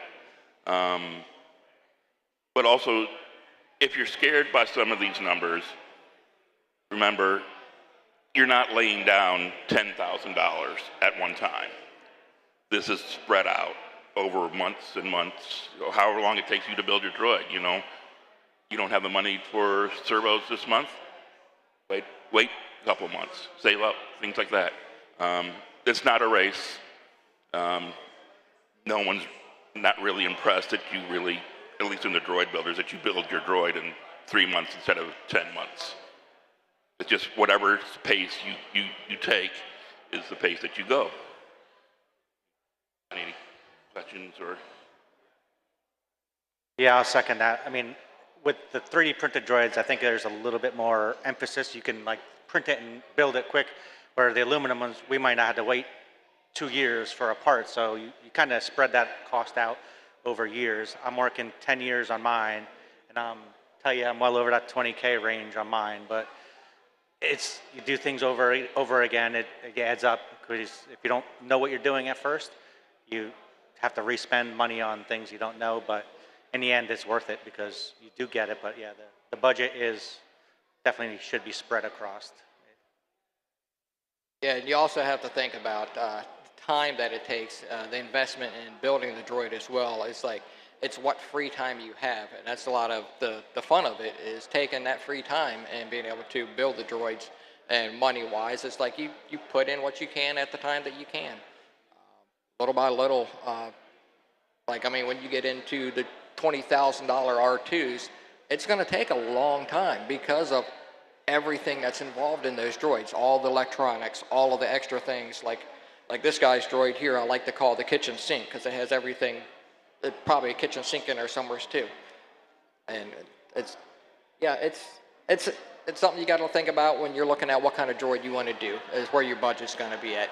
And definitely budget higher than you think you're going to need. Hey, what I'll say is the longer it takes you to get started, I'd say the better. Because as more builders get involved, they're going to find new ways of doing things. And if you go down one track too early, somebody's going to come out with a second, third, fourth version, and you'll like that one much better. And this is where the price can escalate, because now you've sunk 100, 200 or more into a certain path, and there's a new bells and whistles type of feature that comes available, and now you scrap what you were working on and you move to another one. Well, that's where a lot of your costs are going to come up. So take your time, research, find out where the technologies are going or the build process are going. Find out what you're comfortable with in your budget before you get started, and then go slow.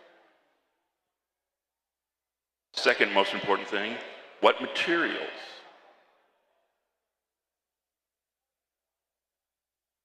Most of these droids up here, well, maybe not up here, but a lot of the droids are not built with just one material.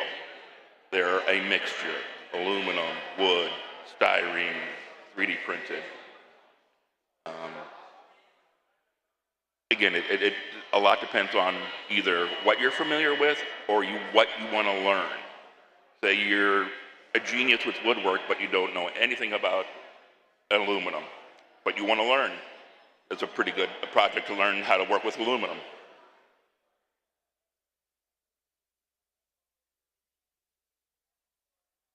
.3D printing has, I think, revolutionized the droid builders.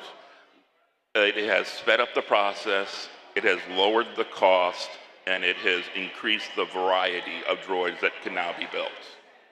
I don't know if it's the majority, but it's probably getting pretty close to the majority of the droids are 3D printed nowadays. That's an aluminum frame, aluminum dome. That's a styrene frame. That's a styrene, I think, showing skins. And that's a wood frame. And that's resin. You don't have to stick with those. You're good with cardboard. Make one out of cardboard.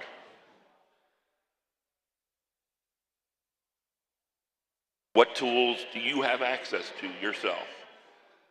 My first droid was an R2, styrene R2, and I probably built 80% of that with a sharp knife and a straight edge. Score it, snap it, and that's it. It's great. I didn't need a CNC machine. I didn't need a 3D printer at that time, you know. But I had a sharp edge and a straight edge and a Sharpie. So adding on to what Rob is saying, my first R2 was an aluminum dome, styrene body, legs, and feet. So essentially, you're thinking, where do I get all the plans? Well, if you go up to astromet.net, it's free to join.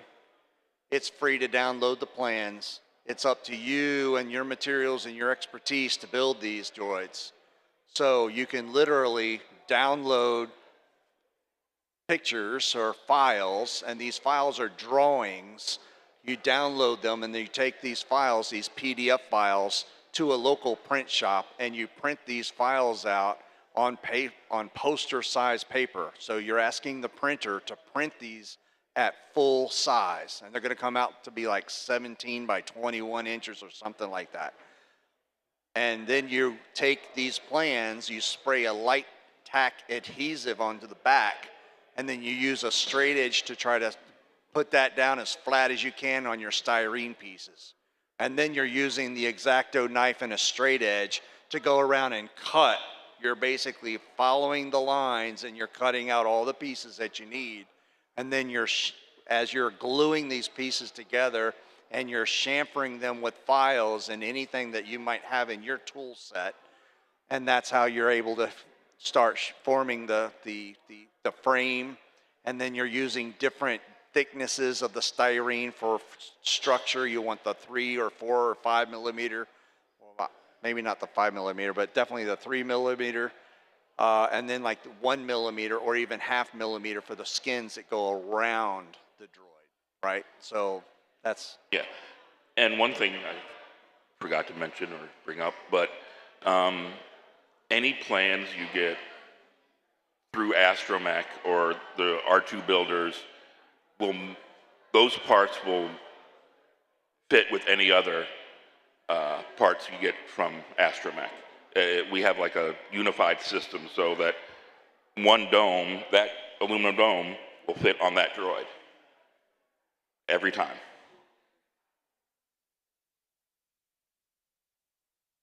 Here's are some of the tools that you can use. Hand tools, snips, razors, small power tools, saws. Why did you show a picture of the droid legs? That's the hardest part to build. It truly is. You don't realize all the details that are in these legs until you start building a droid. The one thing that it mentions up here is if you don't have access to any of these tools, see if you can find a local makerspace. Local makerspaces are great. If you don't know what a local makerspace is, it's usually some organization that has set up a shop where you can go for a monthly fee or a membership where they have table saws and laser cutters and all kinds of tools where you can go and learn how to use it and work on your projects. Also, when you want to get into building a droid, I mean, look out the different groups like us. Sometimes we have build days where we'll set up, have everybody come on over, bring your stuff, and bring some tools that other people may not have or whatever. So I mean, tools are there. It's just you just got to figure out where you can find them at. So that's why we like the build days, is get together so I can throw a bunch of stuff in the back of my truck, bring it over to Terry's house or something, and we have everything we need to build whatever we're working on. What is your skill level? That usually, this is what scares people the most, is the electronics. The thing about the electronics is the builders have been building droids for 20 plus years. They know what works. They will help you. They will give you a file to load up on your Arduino. That's all you got to do. You're done. Your programming is done.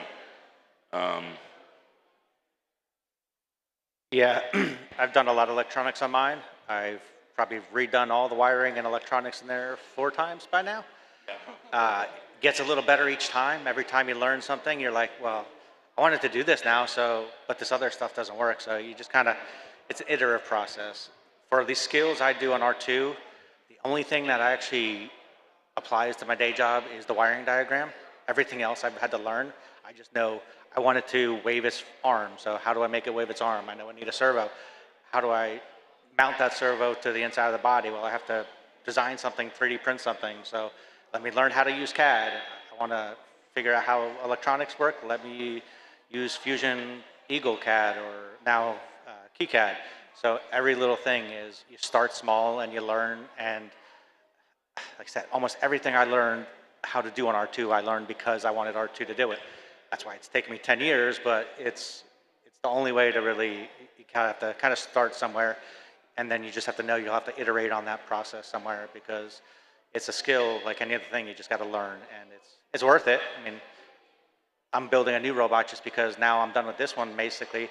My head needs to start thinking about new problems, new challenges, so it's kind of, I like that process of learning that skill, so it's fun for that aspect alone. Just keep your mind sharp, and skills, if you don't have them, just learn them.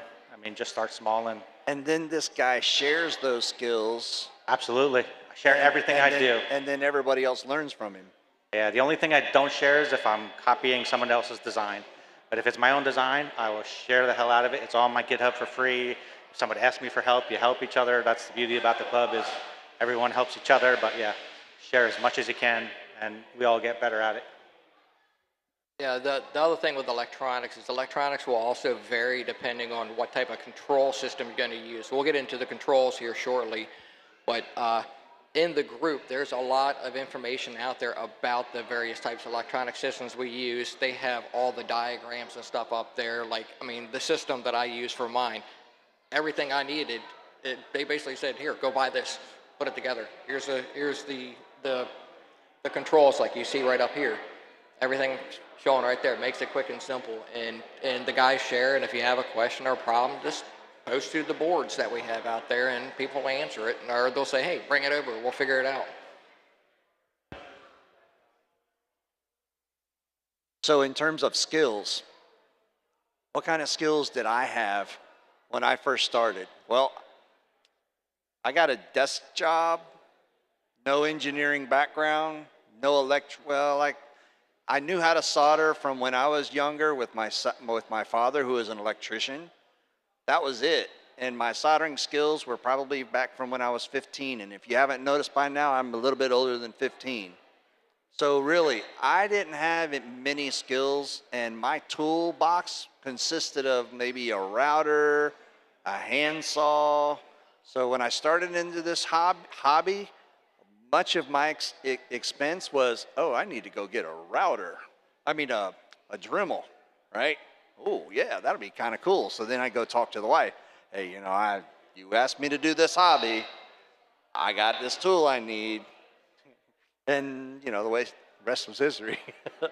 Yeah, with electronics that we deal with, the most you're really going to do dangerous-wise is let some blue smoke out. You're rarely ever going to catch fire. It's just poof, you see a little smoke, and then, oh man, I got to replace that board now. Yeah, it's going to smell a little bit, and then you got to replace a board, and then hopefully it's not an expensive board, but that's the most dangerous part of it is you're going to let some smoke out and cost you more money. Yeah, and this diagram is not random. This is a wiring diagram for what's called a Kyber system. And this is what it'll show you. Connect this terminal to that terminal. You don't even have to guess. It'll show you, it'll tell you this to this, this to this, this to this. If you hook it up right, follow the instructions, no problem. So the different drive systems that we use for our droids. Scooter motors, that's what I've got. I think that's what Terry's got. It's what Jason's got in his. What do you got in yours? Scooters? Or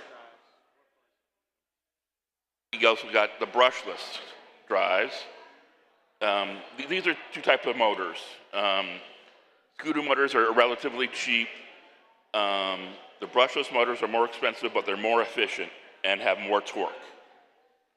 The type of drives, you can have tank drive. That means both legs move like tank treads. They're not made of tank treads, but they move like tank treads. Yeah. You also have single or dual drives. That would be kind of hard to see, but this is a dual drive. You got one chain driving both wheels. And can't really see. Yeah, the orange one. This is a single drive. That's the motor's here, and it drives one wheel. That's a brushless drive, and these are the scooter motors right here. Tracks and hamster or axle drives, that has to do with BB-8.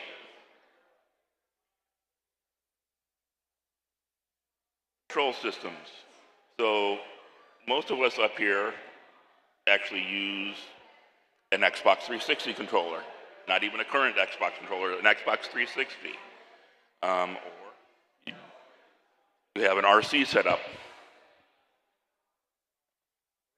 Really just an RC controller that you use fly a drone or a helicopter or a plane, and we just repurpose that, put the transmitter and decide the R2 and able to drive it like that. So just the same commercial product that they've already been used and tested. Yeah, and all becomes down to your choice. You don't necessarily have to force to choose one or the other, depending on what kind of system you want. Yeah, there's some systems that will accept an RC system, and they also have small little handheld devices that you can put in your pocket so people don't even know you're driving, so you have the best of both worlds. Yeah, so they'll control the Droid with RC, and they'll control the sounds with a little Bluetooth keyboard. Smartphones, and we also have a custom controller called the Stealth.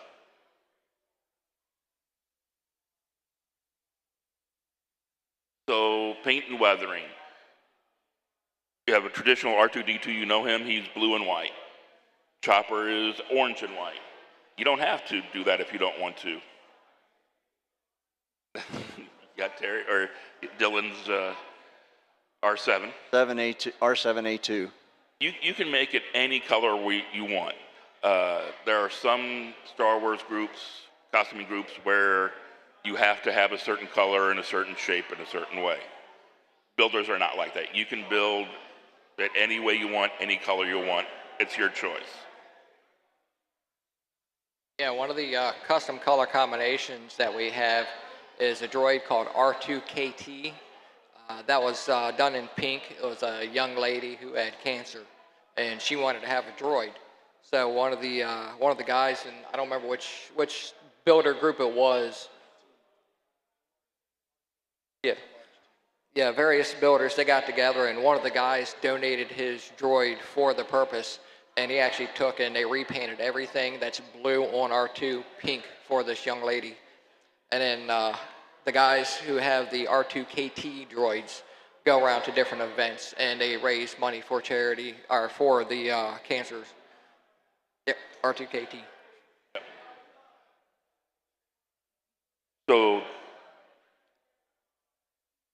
So the paint you want to use, if you want to rattle can it, use a rattle can. My chopper's rattle canned. Yeah, the white on mine is rattle can. The blue is not, but the white on mine is. You can get some really good colors, really good results just from using rattle cans. Airbrush.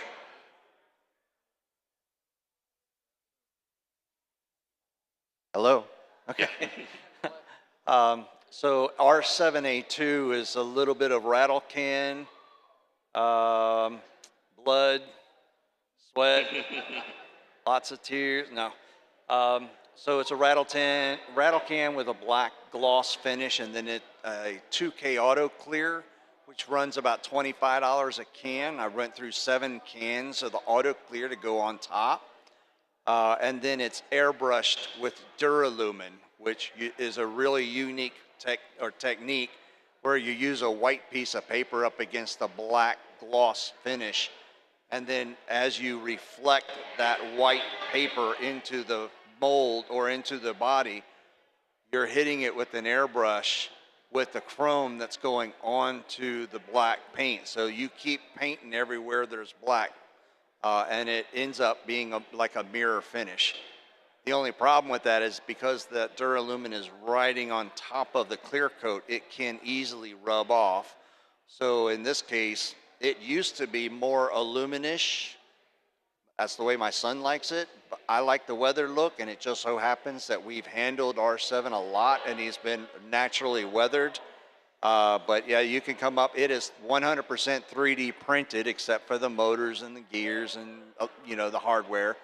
But it's aluminum droid, and people are surprised to see that it's not aluminum. It's 3D printed, and people are surprised that it's not aluminum just from the way it looks. So Star Wars, we all know, is a lived-in universe. So most droids do what's called weathering. Looks like it's dirty, it's rusting, it's almost ready to fall apart. And those are just paint techniques. It got a real thin black or brown paint,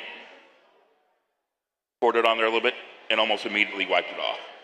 It makes it look like oil or dirt, things like that. Real simple techniques like that. Yeah, mine, I just I naturally weather it. So if I make a ding or scratch something, not a big deal. R2 is supposed to be a mess. So all my weathering is just natural.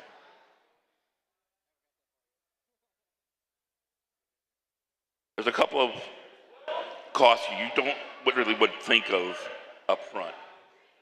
How are you going to get your droid to whatever event you're going to be participating in? I've got, one of the reasons why I chose Chopper is because he's small. I've got a hatchback. I can take the dome off and throw him in the hatchback all day long. Not a problem. And he's light enough that I can pick him up and put him in. I did the same thing. Well, my last car I had 2 cars backed up back. I'm like, open the trunk. I'm like, R2's not fitting in there. I'm going with this one. I mean, that was my deciding factor. It just, yeah, you have to think about that, how you're moving it. Yeah, I started off with a hatchback car, and then I decided that wasn't going to do it, and I went and bought a truck. Partially because for the Droid, as well as if you've been downstairs to our location, we have the big Watto's table down there. So it gives an opportunity for us to be able to move that stuff around as well. So that's why they call us the Droid and prop builders. So I started out just hauling my R2 in an SUV, but I would have to take it apart. I didn't have a sled like this guy. I would take it apart, legs, dome, everything. And it would literally take me about a half hour putting them back together whenever I would go to these events. Then came R7A2. Now how do I get 2 droids? Believe it or not, we can get 2 droids in the back of an SUV with 2 of us going down to DC. It can happen, but man, is it a lot of work. Then we bought a trailer. So I've got a 5-foot by 8-foot trailer that we just drive these things up. And now we can strap them down and go to whatever event that we want. Now, over the last 2 or 3 years, I've been storing Watto's table. If you've been down to the prop builders area, we've got this big long table. Now I've got the table, parts of the table in the trailer as well. So I can't put the domes on. So you figure these things out as you go because I want to build more droids, right? So I need a bigger trailer. Once you have your droid built and you bring it to a con, something will happen that you will have to repair. It's going to happen almost every time. I'm down 2 servos just today. Yeah, I had to do a little bit of repair on my wiring in my dome today. Yeah. It just happens. It's just the normal event. Absolutely. 3D printed axles do not work, people. Let me tell you, they break. And when they break, your droid is kaput for the rest of the show, unless you have another droid builder who thinks about borrowing a pin from the registration desk. And I'm talking about a pin. And he jammed a pin in the axle, and that was my axle for the rest of the con. It worked. I mean, we're very creative in that way. Yeah, I've been dealing with the front leg on the chopper down here. It keeps popping out of place. I got to reprint some parts, and then one of the bottom, one of the feet, the ankle bearings keep popping out, so I keep having to reset those. So it's things you're going to deal with, and you go, oh, hey, maybe there's a better way to do this. Kind of helps to having other people go, hey, I got an idea. It's constant. You put a lot of time building these things, and I've just in R7, it took us about 3 years to build and countless hours, but you're going to have that many more hours in the maintenance. If you think you can just build these things and they're going to last forever, that's not the case, unfortunately. That's part of your design process, is think, how are you going to maintain this? I just changed how all my servos are mounted in my dome so I can swap them out in 2 minutes versus the 15 minutes it took before. So it's all part of your thought process when you're designing and building these things. Yeah, so that's an additional cost that you don't think about. Not only do I need one servo to get it going, but that servo might burn out in a year, 6 months, even the next event. So that's something you have to think about as well. Yeah, and batteries. Make sure you have plenty of batteries because you'll go through those. Although, when you build a droid, it is addictive.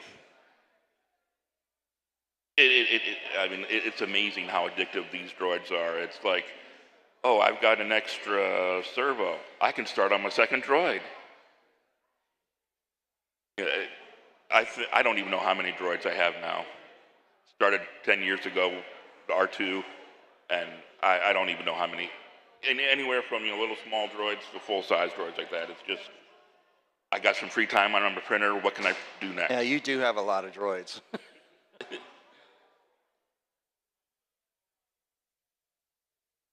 Where do you find help? Phone a friend? Phone a friend, absolutely. Phone a friend.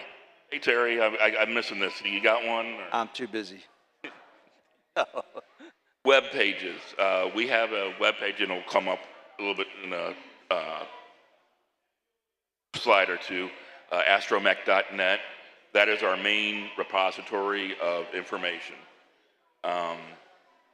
Only close second is Facebook pages. Facebook pages has become de facto. If you want to build a droid, look for a Facebook page based on that droid. It will be there. And it will have people that will help you make one. Or YouTube. Or YouTube, yeah, absolutely. YouTube University. Join a local makerspace. I mean, I don't want to just read the slide here, but R2 builders are a very helping community. They will drop almost everything to give another builder a hand if they can. So do not be afraid to ask in any forum or any way, hey, I'm having a problem, have you countered this? And they will help you, they will give you the information you need to overcome whatever issue you might be having. All right, here's where. So this is not all of the websites, but a lot of the websites where you can go to get more information. Like I said, astromech.net, the one up there in your upper left, that is our main repository. That's where we send everybody to start. That has blueprints, that has build logs, that has just about everything. That's where if you want to buy parts, that has a marketplace. And if you buy parts from the marketplace, your part will fit with any other part. And also, another good thing about that is if you are trying to sell a part, you need to go through a builder's council. And what the builder's council will basically make sure is that you have the parts available to sell so that you don't collect $50 and then never deliver that part. Also, that you're not overcharging. Again, LucasArts and Disney will come out hard if they feel that we're making money off of their IP. So if you try to sell a screw for $50, they're going to say, no, you can't sell that here. And also one other thing, the BB-8 Builders Club, there's an issue right now where it cannot accept new membership for whatever reason. So go to the Facebook page for the BB-8 builders. That's where you're going to get all your information right now for BB-8 builders. Yeah, the printed droids that we have here are all designs by a gentleman out in the UK, Michael Baddeley. That'd be the first one under the Facebook groups, Mr. Baddeley's Droids. I think it's actually Mr. Baddeley's Printed Droids. But he has everything from R2s, R4, R5, R7, R9s, Chopper, Cheap, Mouse Droids, DO. He does not have BB-8 of many sizes too. They have various sizes too. He makes little mini droids, like the little droids that they're racing out earlier. Ones of that style. I think some of those were designed off of his designs. Yeah, so basically if it rolls besides BB-8, Mr. Baddeley for 3D printed, if it stands on two legs or doesn't roll at all, the third one, Droid Division. He makes really, really good files.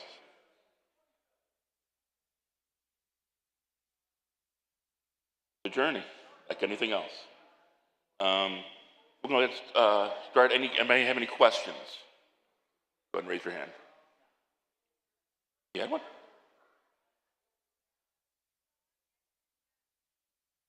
Here comes a speaker. Here comes a microphone for you.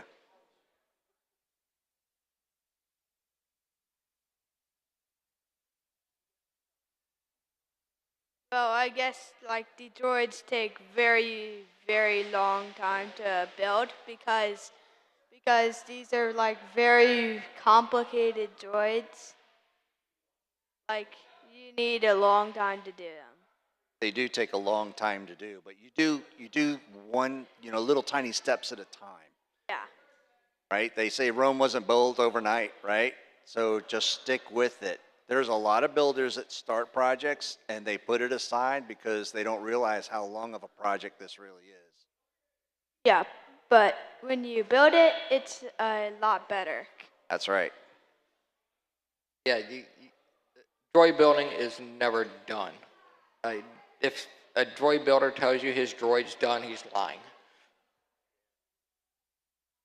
They always say start with the dome as well. This way, if you don't finish anything else, you have an awesome prop. So that's where I started. I think a lot of people start with the dome. And if you have the dome, you can always add the C3PO leg and make a really nice like a little lamp stand. And like I said in the beginning, it's not a race. Go at your own pace. Accomplish what you can accomplish. My first droid is a static R2, and it took me 7 years. But part of that is basically I took 3 years off because basically I got burnt out because that was all I was doing. Get home from work, work on R2. Get home from work, work on R2. And it burnt me out. So I just stopped building for a while. It's not a race. Take your time, and you'll get through it. It is a long process. It's a complicated process, but it's not that hard.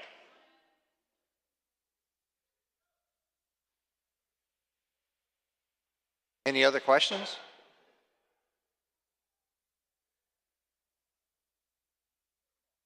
Run!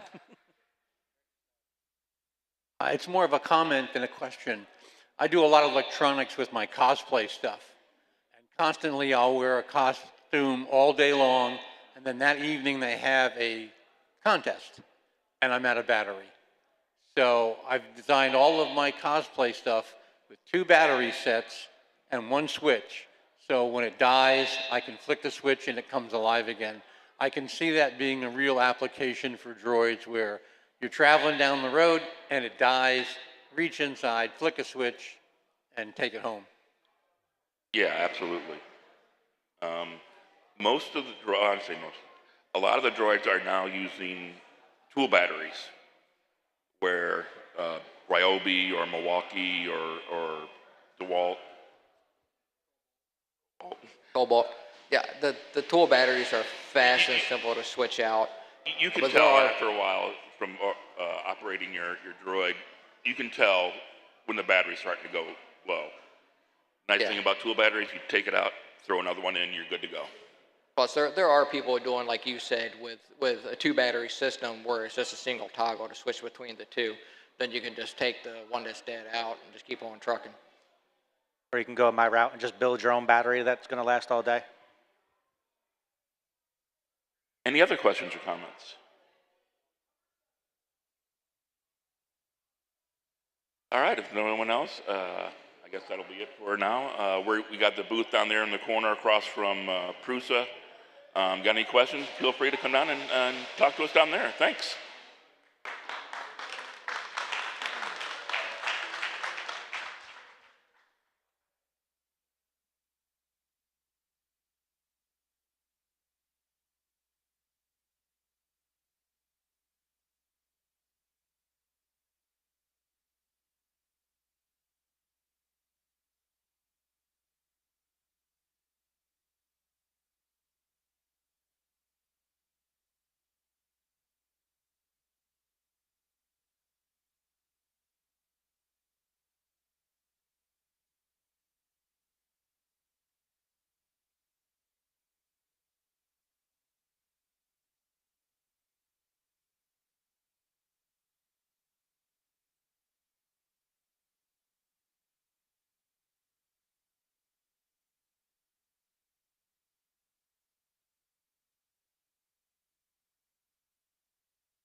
Back. Okay, sounds good.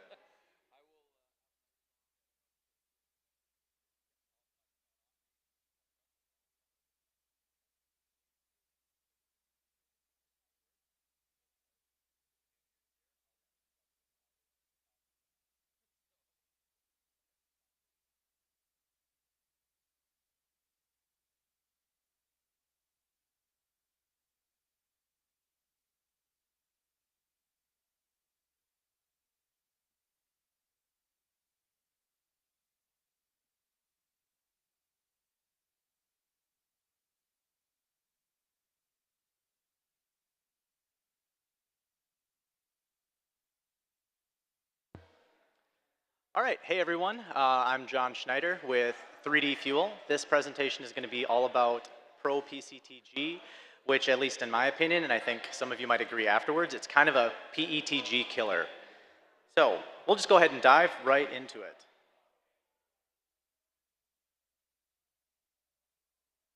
A little bit about 3D Fuel first. So we're a Fargo, North Dakota-based US manufacturer of filament. You can probably pick that up from the accent. If you ever ask me to go to a boat show in Minnesota, you'll definitely hear the accent with that. They say that people that live in Fargo, we don't think we have the same accent that they do in the movie or the TV show. They are wrong. They need to listen to themselves on a recording once, and they'll realize how bad it can be. We started making 3D printer filament in the area back in 2015. That's when we got our first extrusion line. We've come a long way since then, have gone through a lot of changes, but that's how we got our start. So first of all, to understand why PCTG is as powerful as it is, it helps if we understand PETG, kind of why it became such a popular 3D printing material, why it has some shortcomings, and how PCTG kind of helps overcome some of those. So PETG really was a good bridge between the two most popular 3D printing materials from about a decade ago. PLA, a very easy to print, very straightforward 3D printing material, and ABS, which had the higher temperature resistance, the better impact resistance, and just more overall strength compared to PLA. One of the biggest downsides to PLA is the fact that it does not have very good temperature resistance. If you've ever printed something, put it in a hot car in the summer, you've experienced the sadness that is a beautiful looking print that looks just as sad as you feel after it's been in the vehicle for a little bit.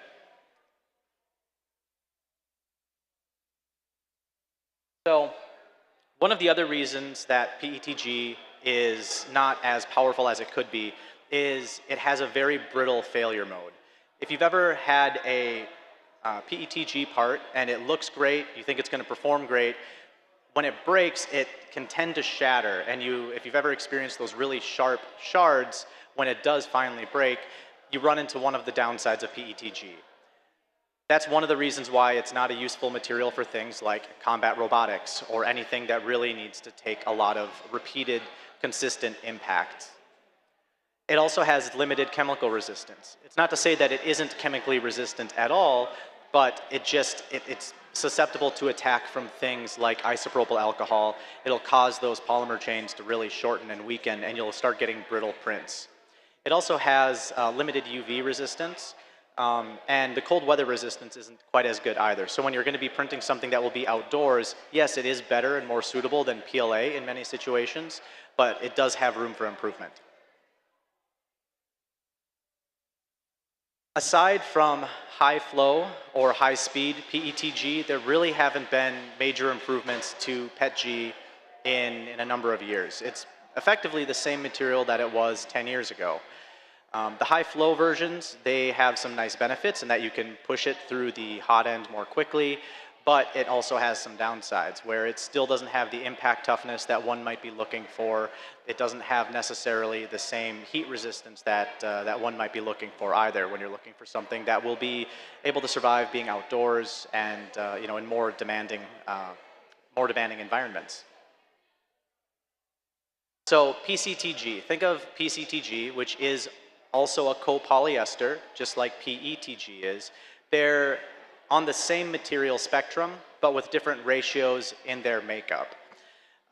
If you think of PETG as kind of the far weaker end of the copolyester spectrum, and this is just for relative sake. It's not to say that it's a bad material, but you then have PCTG, which is more in the middle, where you have a higher ratio of something called CHDM.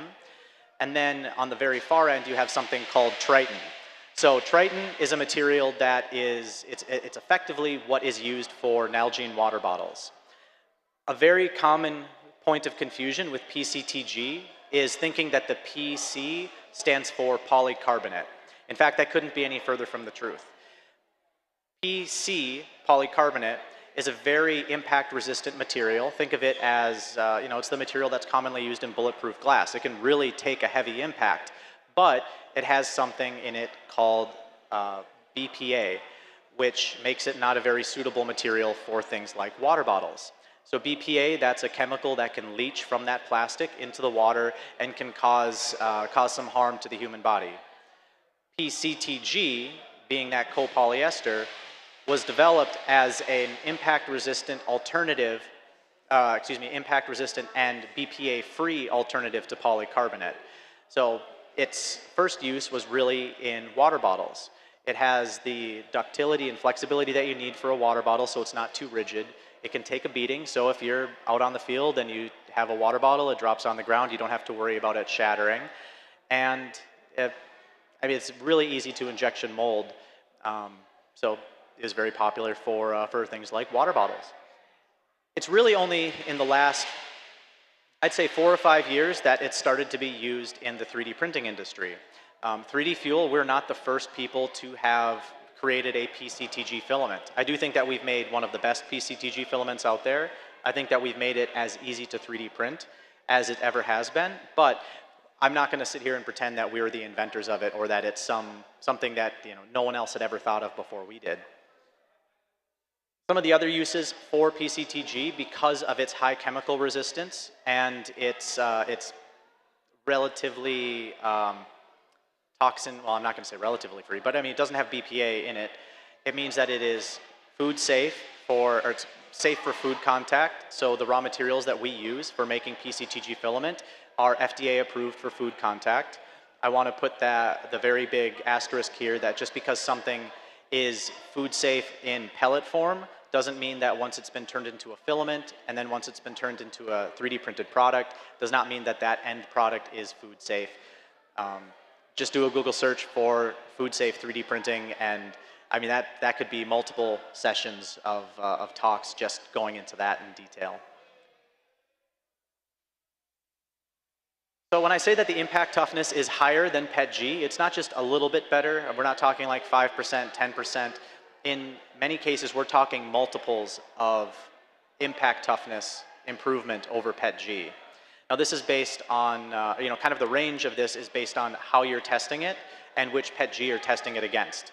So even something as simple as whether you're using the ISO testing methodology or whether you're using the ASTM testing methodology can result in a difference in what those counts of multiples are in impact toughness resistance or impact resistance versus PETG. The way that it is 3D printed can also make a difference in how impact resistant it is. I know in some of our early customer reviews of our Pro PCTG filament, people would say, hey, this prints, but it's not the impact resistance that I was led to believe that it was going to have. And in further conversations with those customers, a lot of it came down to how it was 3D printed. Even though PETG and PCTG are both copolyesters, they're in that same spectrum of material, they have very different 3D printing requirements. Mainly in the area of cooling and how it's heated. So PETG, you normally want to be printing it in an environment that has a lot of cooling or higher airflow. PCTG is in many ways the opposite. So for example, let's say you have a printing profile where your minimum fan speed is 40% and your maximum fan speed is 90%. That's going to be far too much cooling fan power for PCTG. It's going to cool the previous layer too much, and it's going to cool the layer that's being laid down too much as well, so your layers are going to be more likely to delaminate.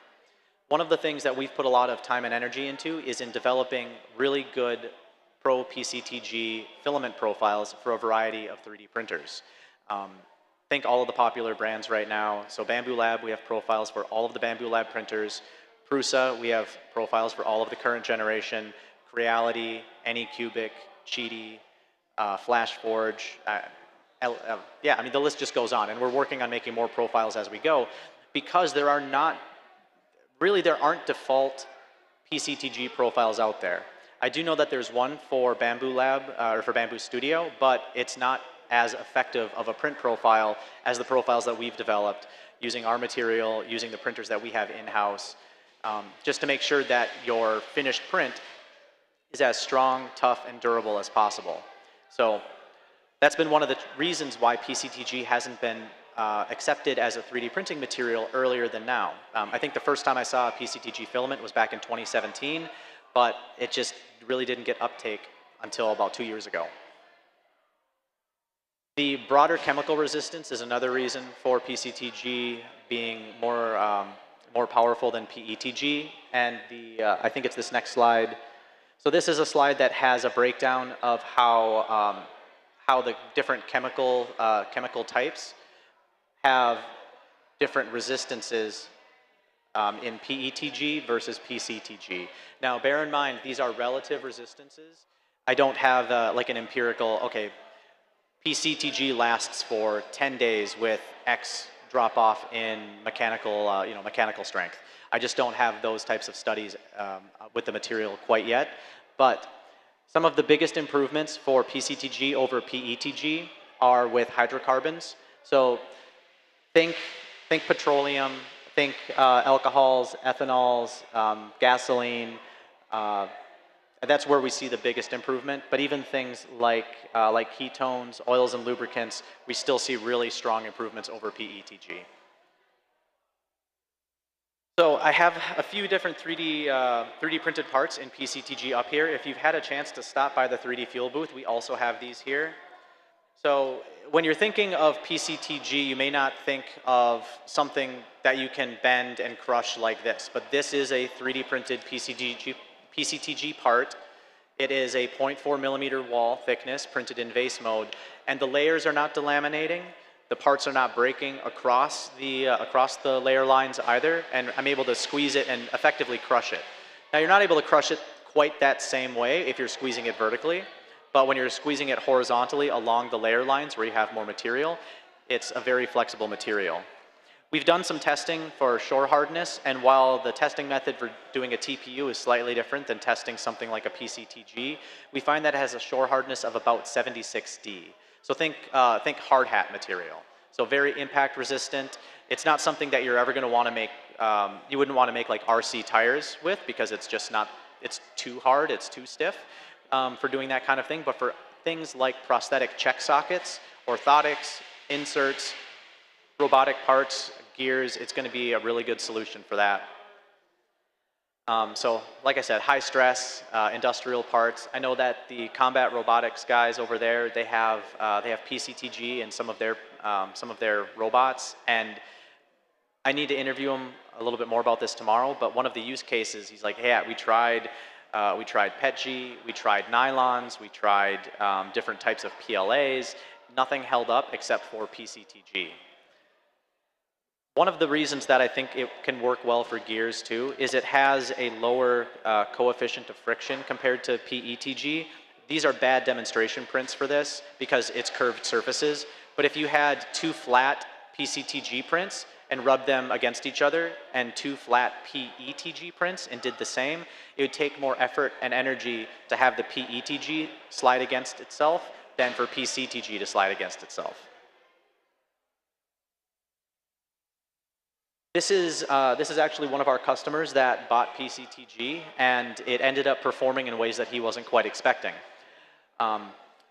If there are any of you that are familiar with the Minnesota North Shore, we're right on Lake Superior, and this was an RIB that they needed to. They basically 3D printed the ribs that go along the floorboards in this, and they took this out onto Lake Superior. I mean, you guys know the song "The Wreck of the Edmund Fitzgerald," right? Like that's what took down the Edmund Fitzgerald was Lake Superior, and they took this out in, I think it was 10 to 12 foot waves, and they were just expecting it to be a test fit part, and this is now the part that they have in their boat because it's held up so well. Even with, I think he said they had like 6 football players, 6 linebacker dudes that were in the boat, and it held up to that being in the waves, and it kept all those floorboards in place. So we're not the only makers of PCTG. There are other manufacturers that make PCTG filament, but 3D Fuel Pro PCTG is different than those other PCTG filaments. And a lot of it comes down to the ratio or the percentage of CHDM that is in the material that we use for making our filament. So CHDM, that's what really gives PCTG its superpowers. It gives it that impact toughness, that flexibility and ductility, and that chemical resistance.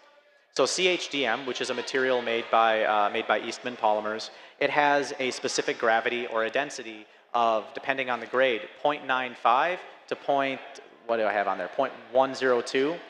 And other PCTG filaments out there have a specific gravity of 1.27, meaning that relative to the 3D Fuel Pro PCTG, which has a specific gravity of 1.23, it has a lower percentage because you don't have that lower specific gravity to drag down the overall specific gravity of the finished product material.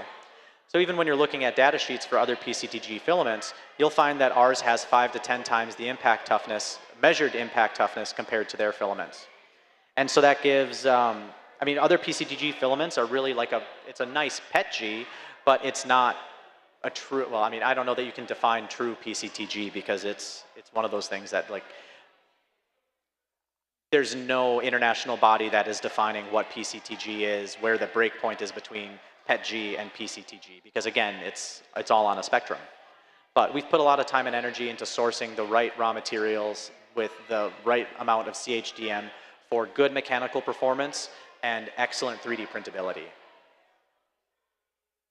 One of the other big differences between us and other PCTG filament manufacturers out there is the color selection.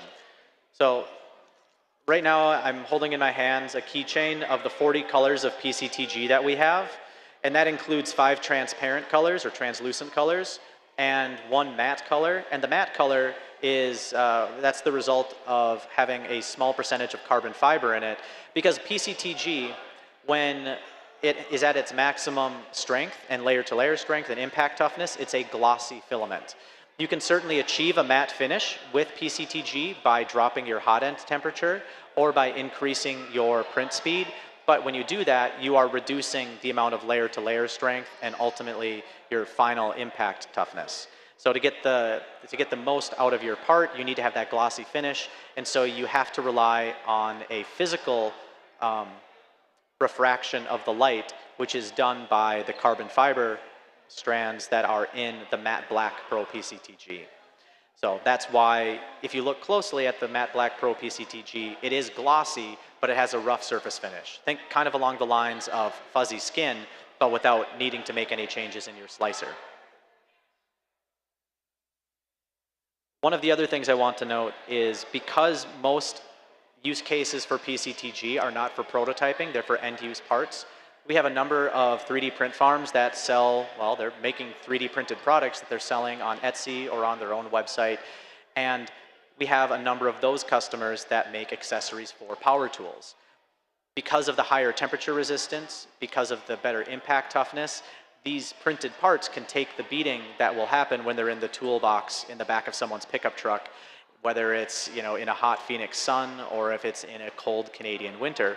And they needed something that would more closely match the tools that these accessories and adapters were printed for. So we introduced a toolbox line of Pro PCTG colors. So we have currently 6 toolbox colors that match perfectly 6 tool brands. And we did this not by finding a hex code for their logo online and saying, hey, let's match this hex code. We did that by taking a mobile colorimeter, scanning the injection molded tool, and then taking that color data and creating the colorant from that. So it's going to be as close to a perfect match as you can get. Now, do bear in mind that PCTG is going to print glossy, and many of these tools have more of a matte finish to them because of how that injection molded tool is finished. It basically will have a rough surface finish on the inside, which acts to create a better grip for your hand when you're holding it. So it's as close as you can get with a glossy material to a matte target, target object.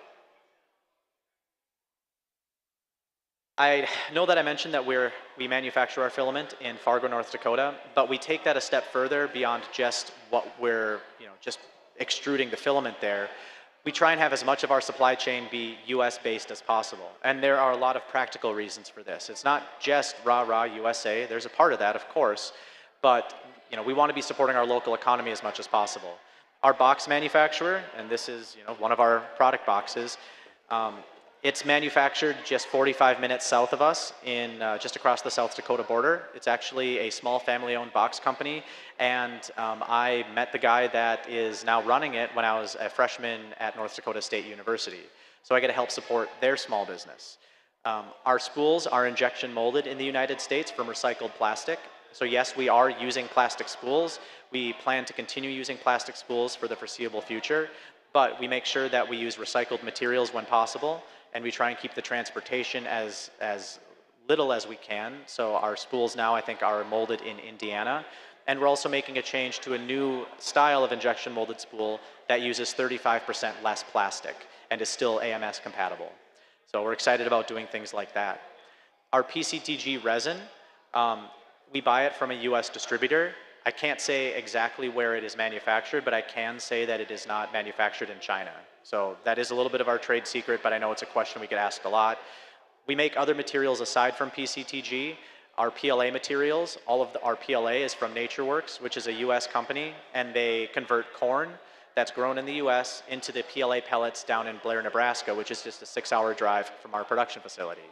So we're doing what we can to make sure that the supply chain makes sense and also allows us to have that short turnaround time and be more flexible in our manufacturing operations. So use cases for PCTG, almost always they're end-use parts. Industrial applications use this pretty heavily because it needs to take a beating. Fidget toys are not really the target application for PCTG. They work really well for fidget toys because they can take that type of abuse. They're really, really good for printing the skeletons for Dummy 13 models because they have more flex than PCTG does, but they still snap together really well, and you have that nice, smooth joint movement with those ball joints. Consumer and specialty uses, a lot of camping gear, a lot of hiking gear. I wouldn't want to make like a carabiner out of it if you're doing any sort of mountain climbing, but anything where it's going to be a relatively non-critical use, it can really withstand being in the outdoors. So that slide wasn't supposed to be in there, but in summary, PETG versus Pro PCTG, toughness, PCTG, excellent toughness, easy to print with the right profile, excellent superior chemical resistance, and very good durability. So ways that you can try Pro PCTG. Oh, so we're actually, oh. Okay.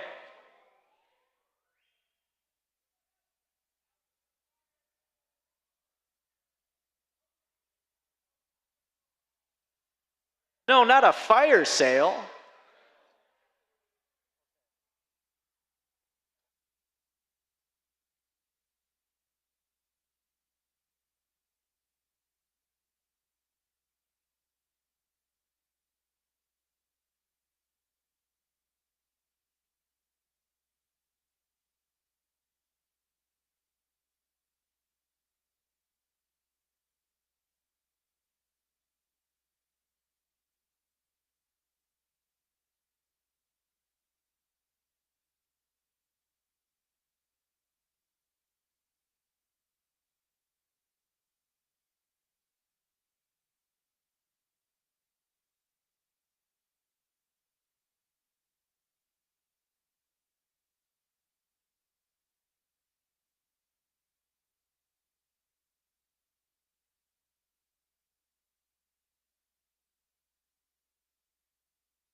Okay, I don't have too much further to go with this.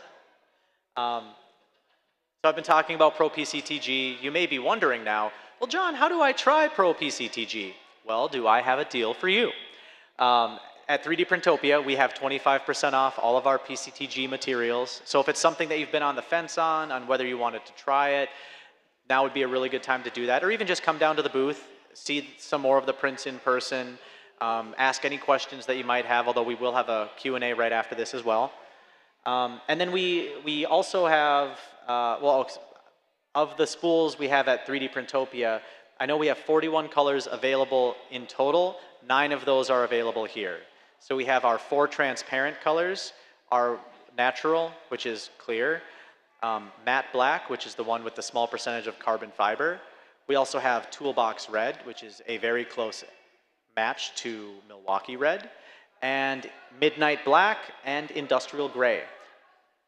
We also have 50-gram sample coils available on our website. So if you need to try out just a smaller quantity of that, we have all of our colors available on there. You can get that 50-gram coil. That's enough to at least get your feet wet with a small print, get an idea of, okay, does this work well with my printer? And the profile that John said was going to work well with my printer at least gives you a chance to give that a shot.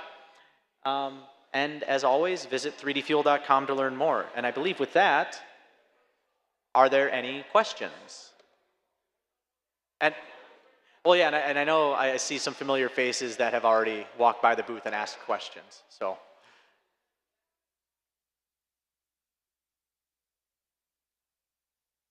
all right. That was easy. Thank you, everyone, and have a good rest of your show.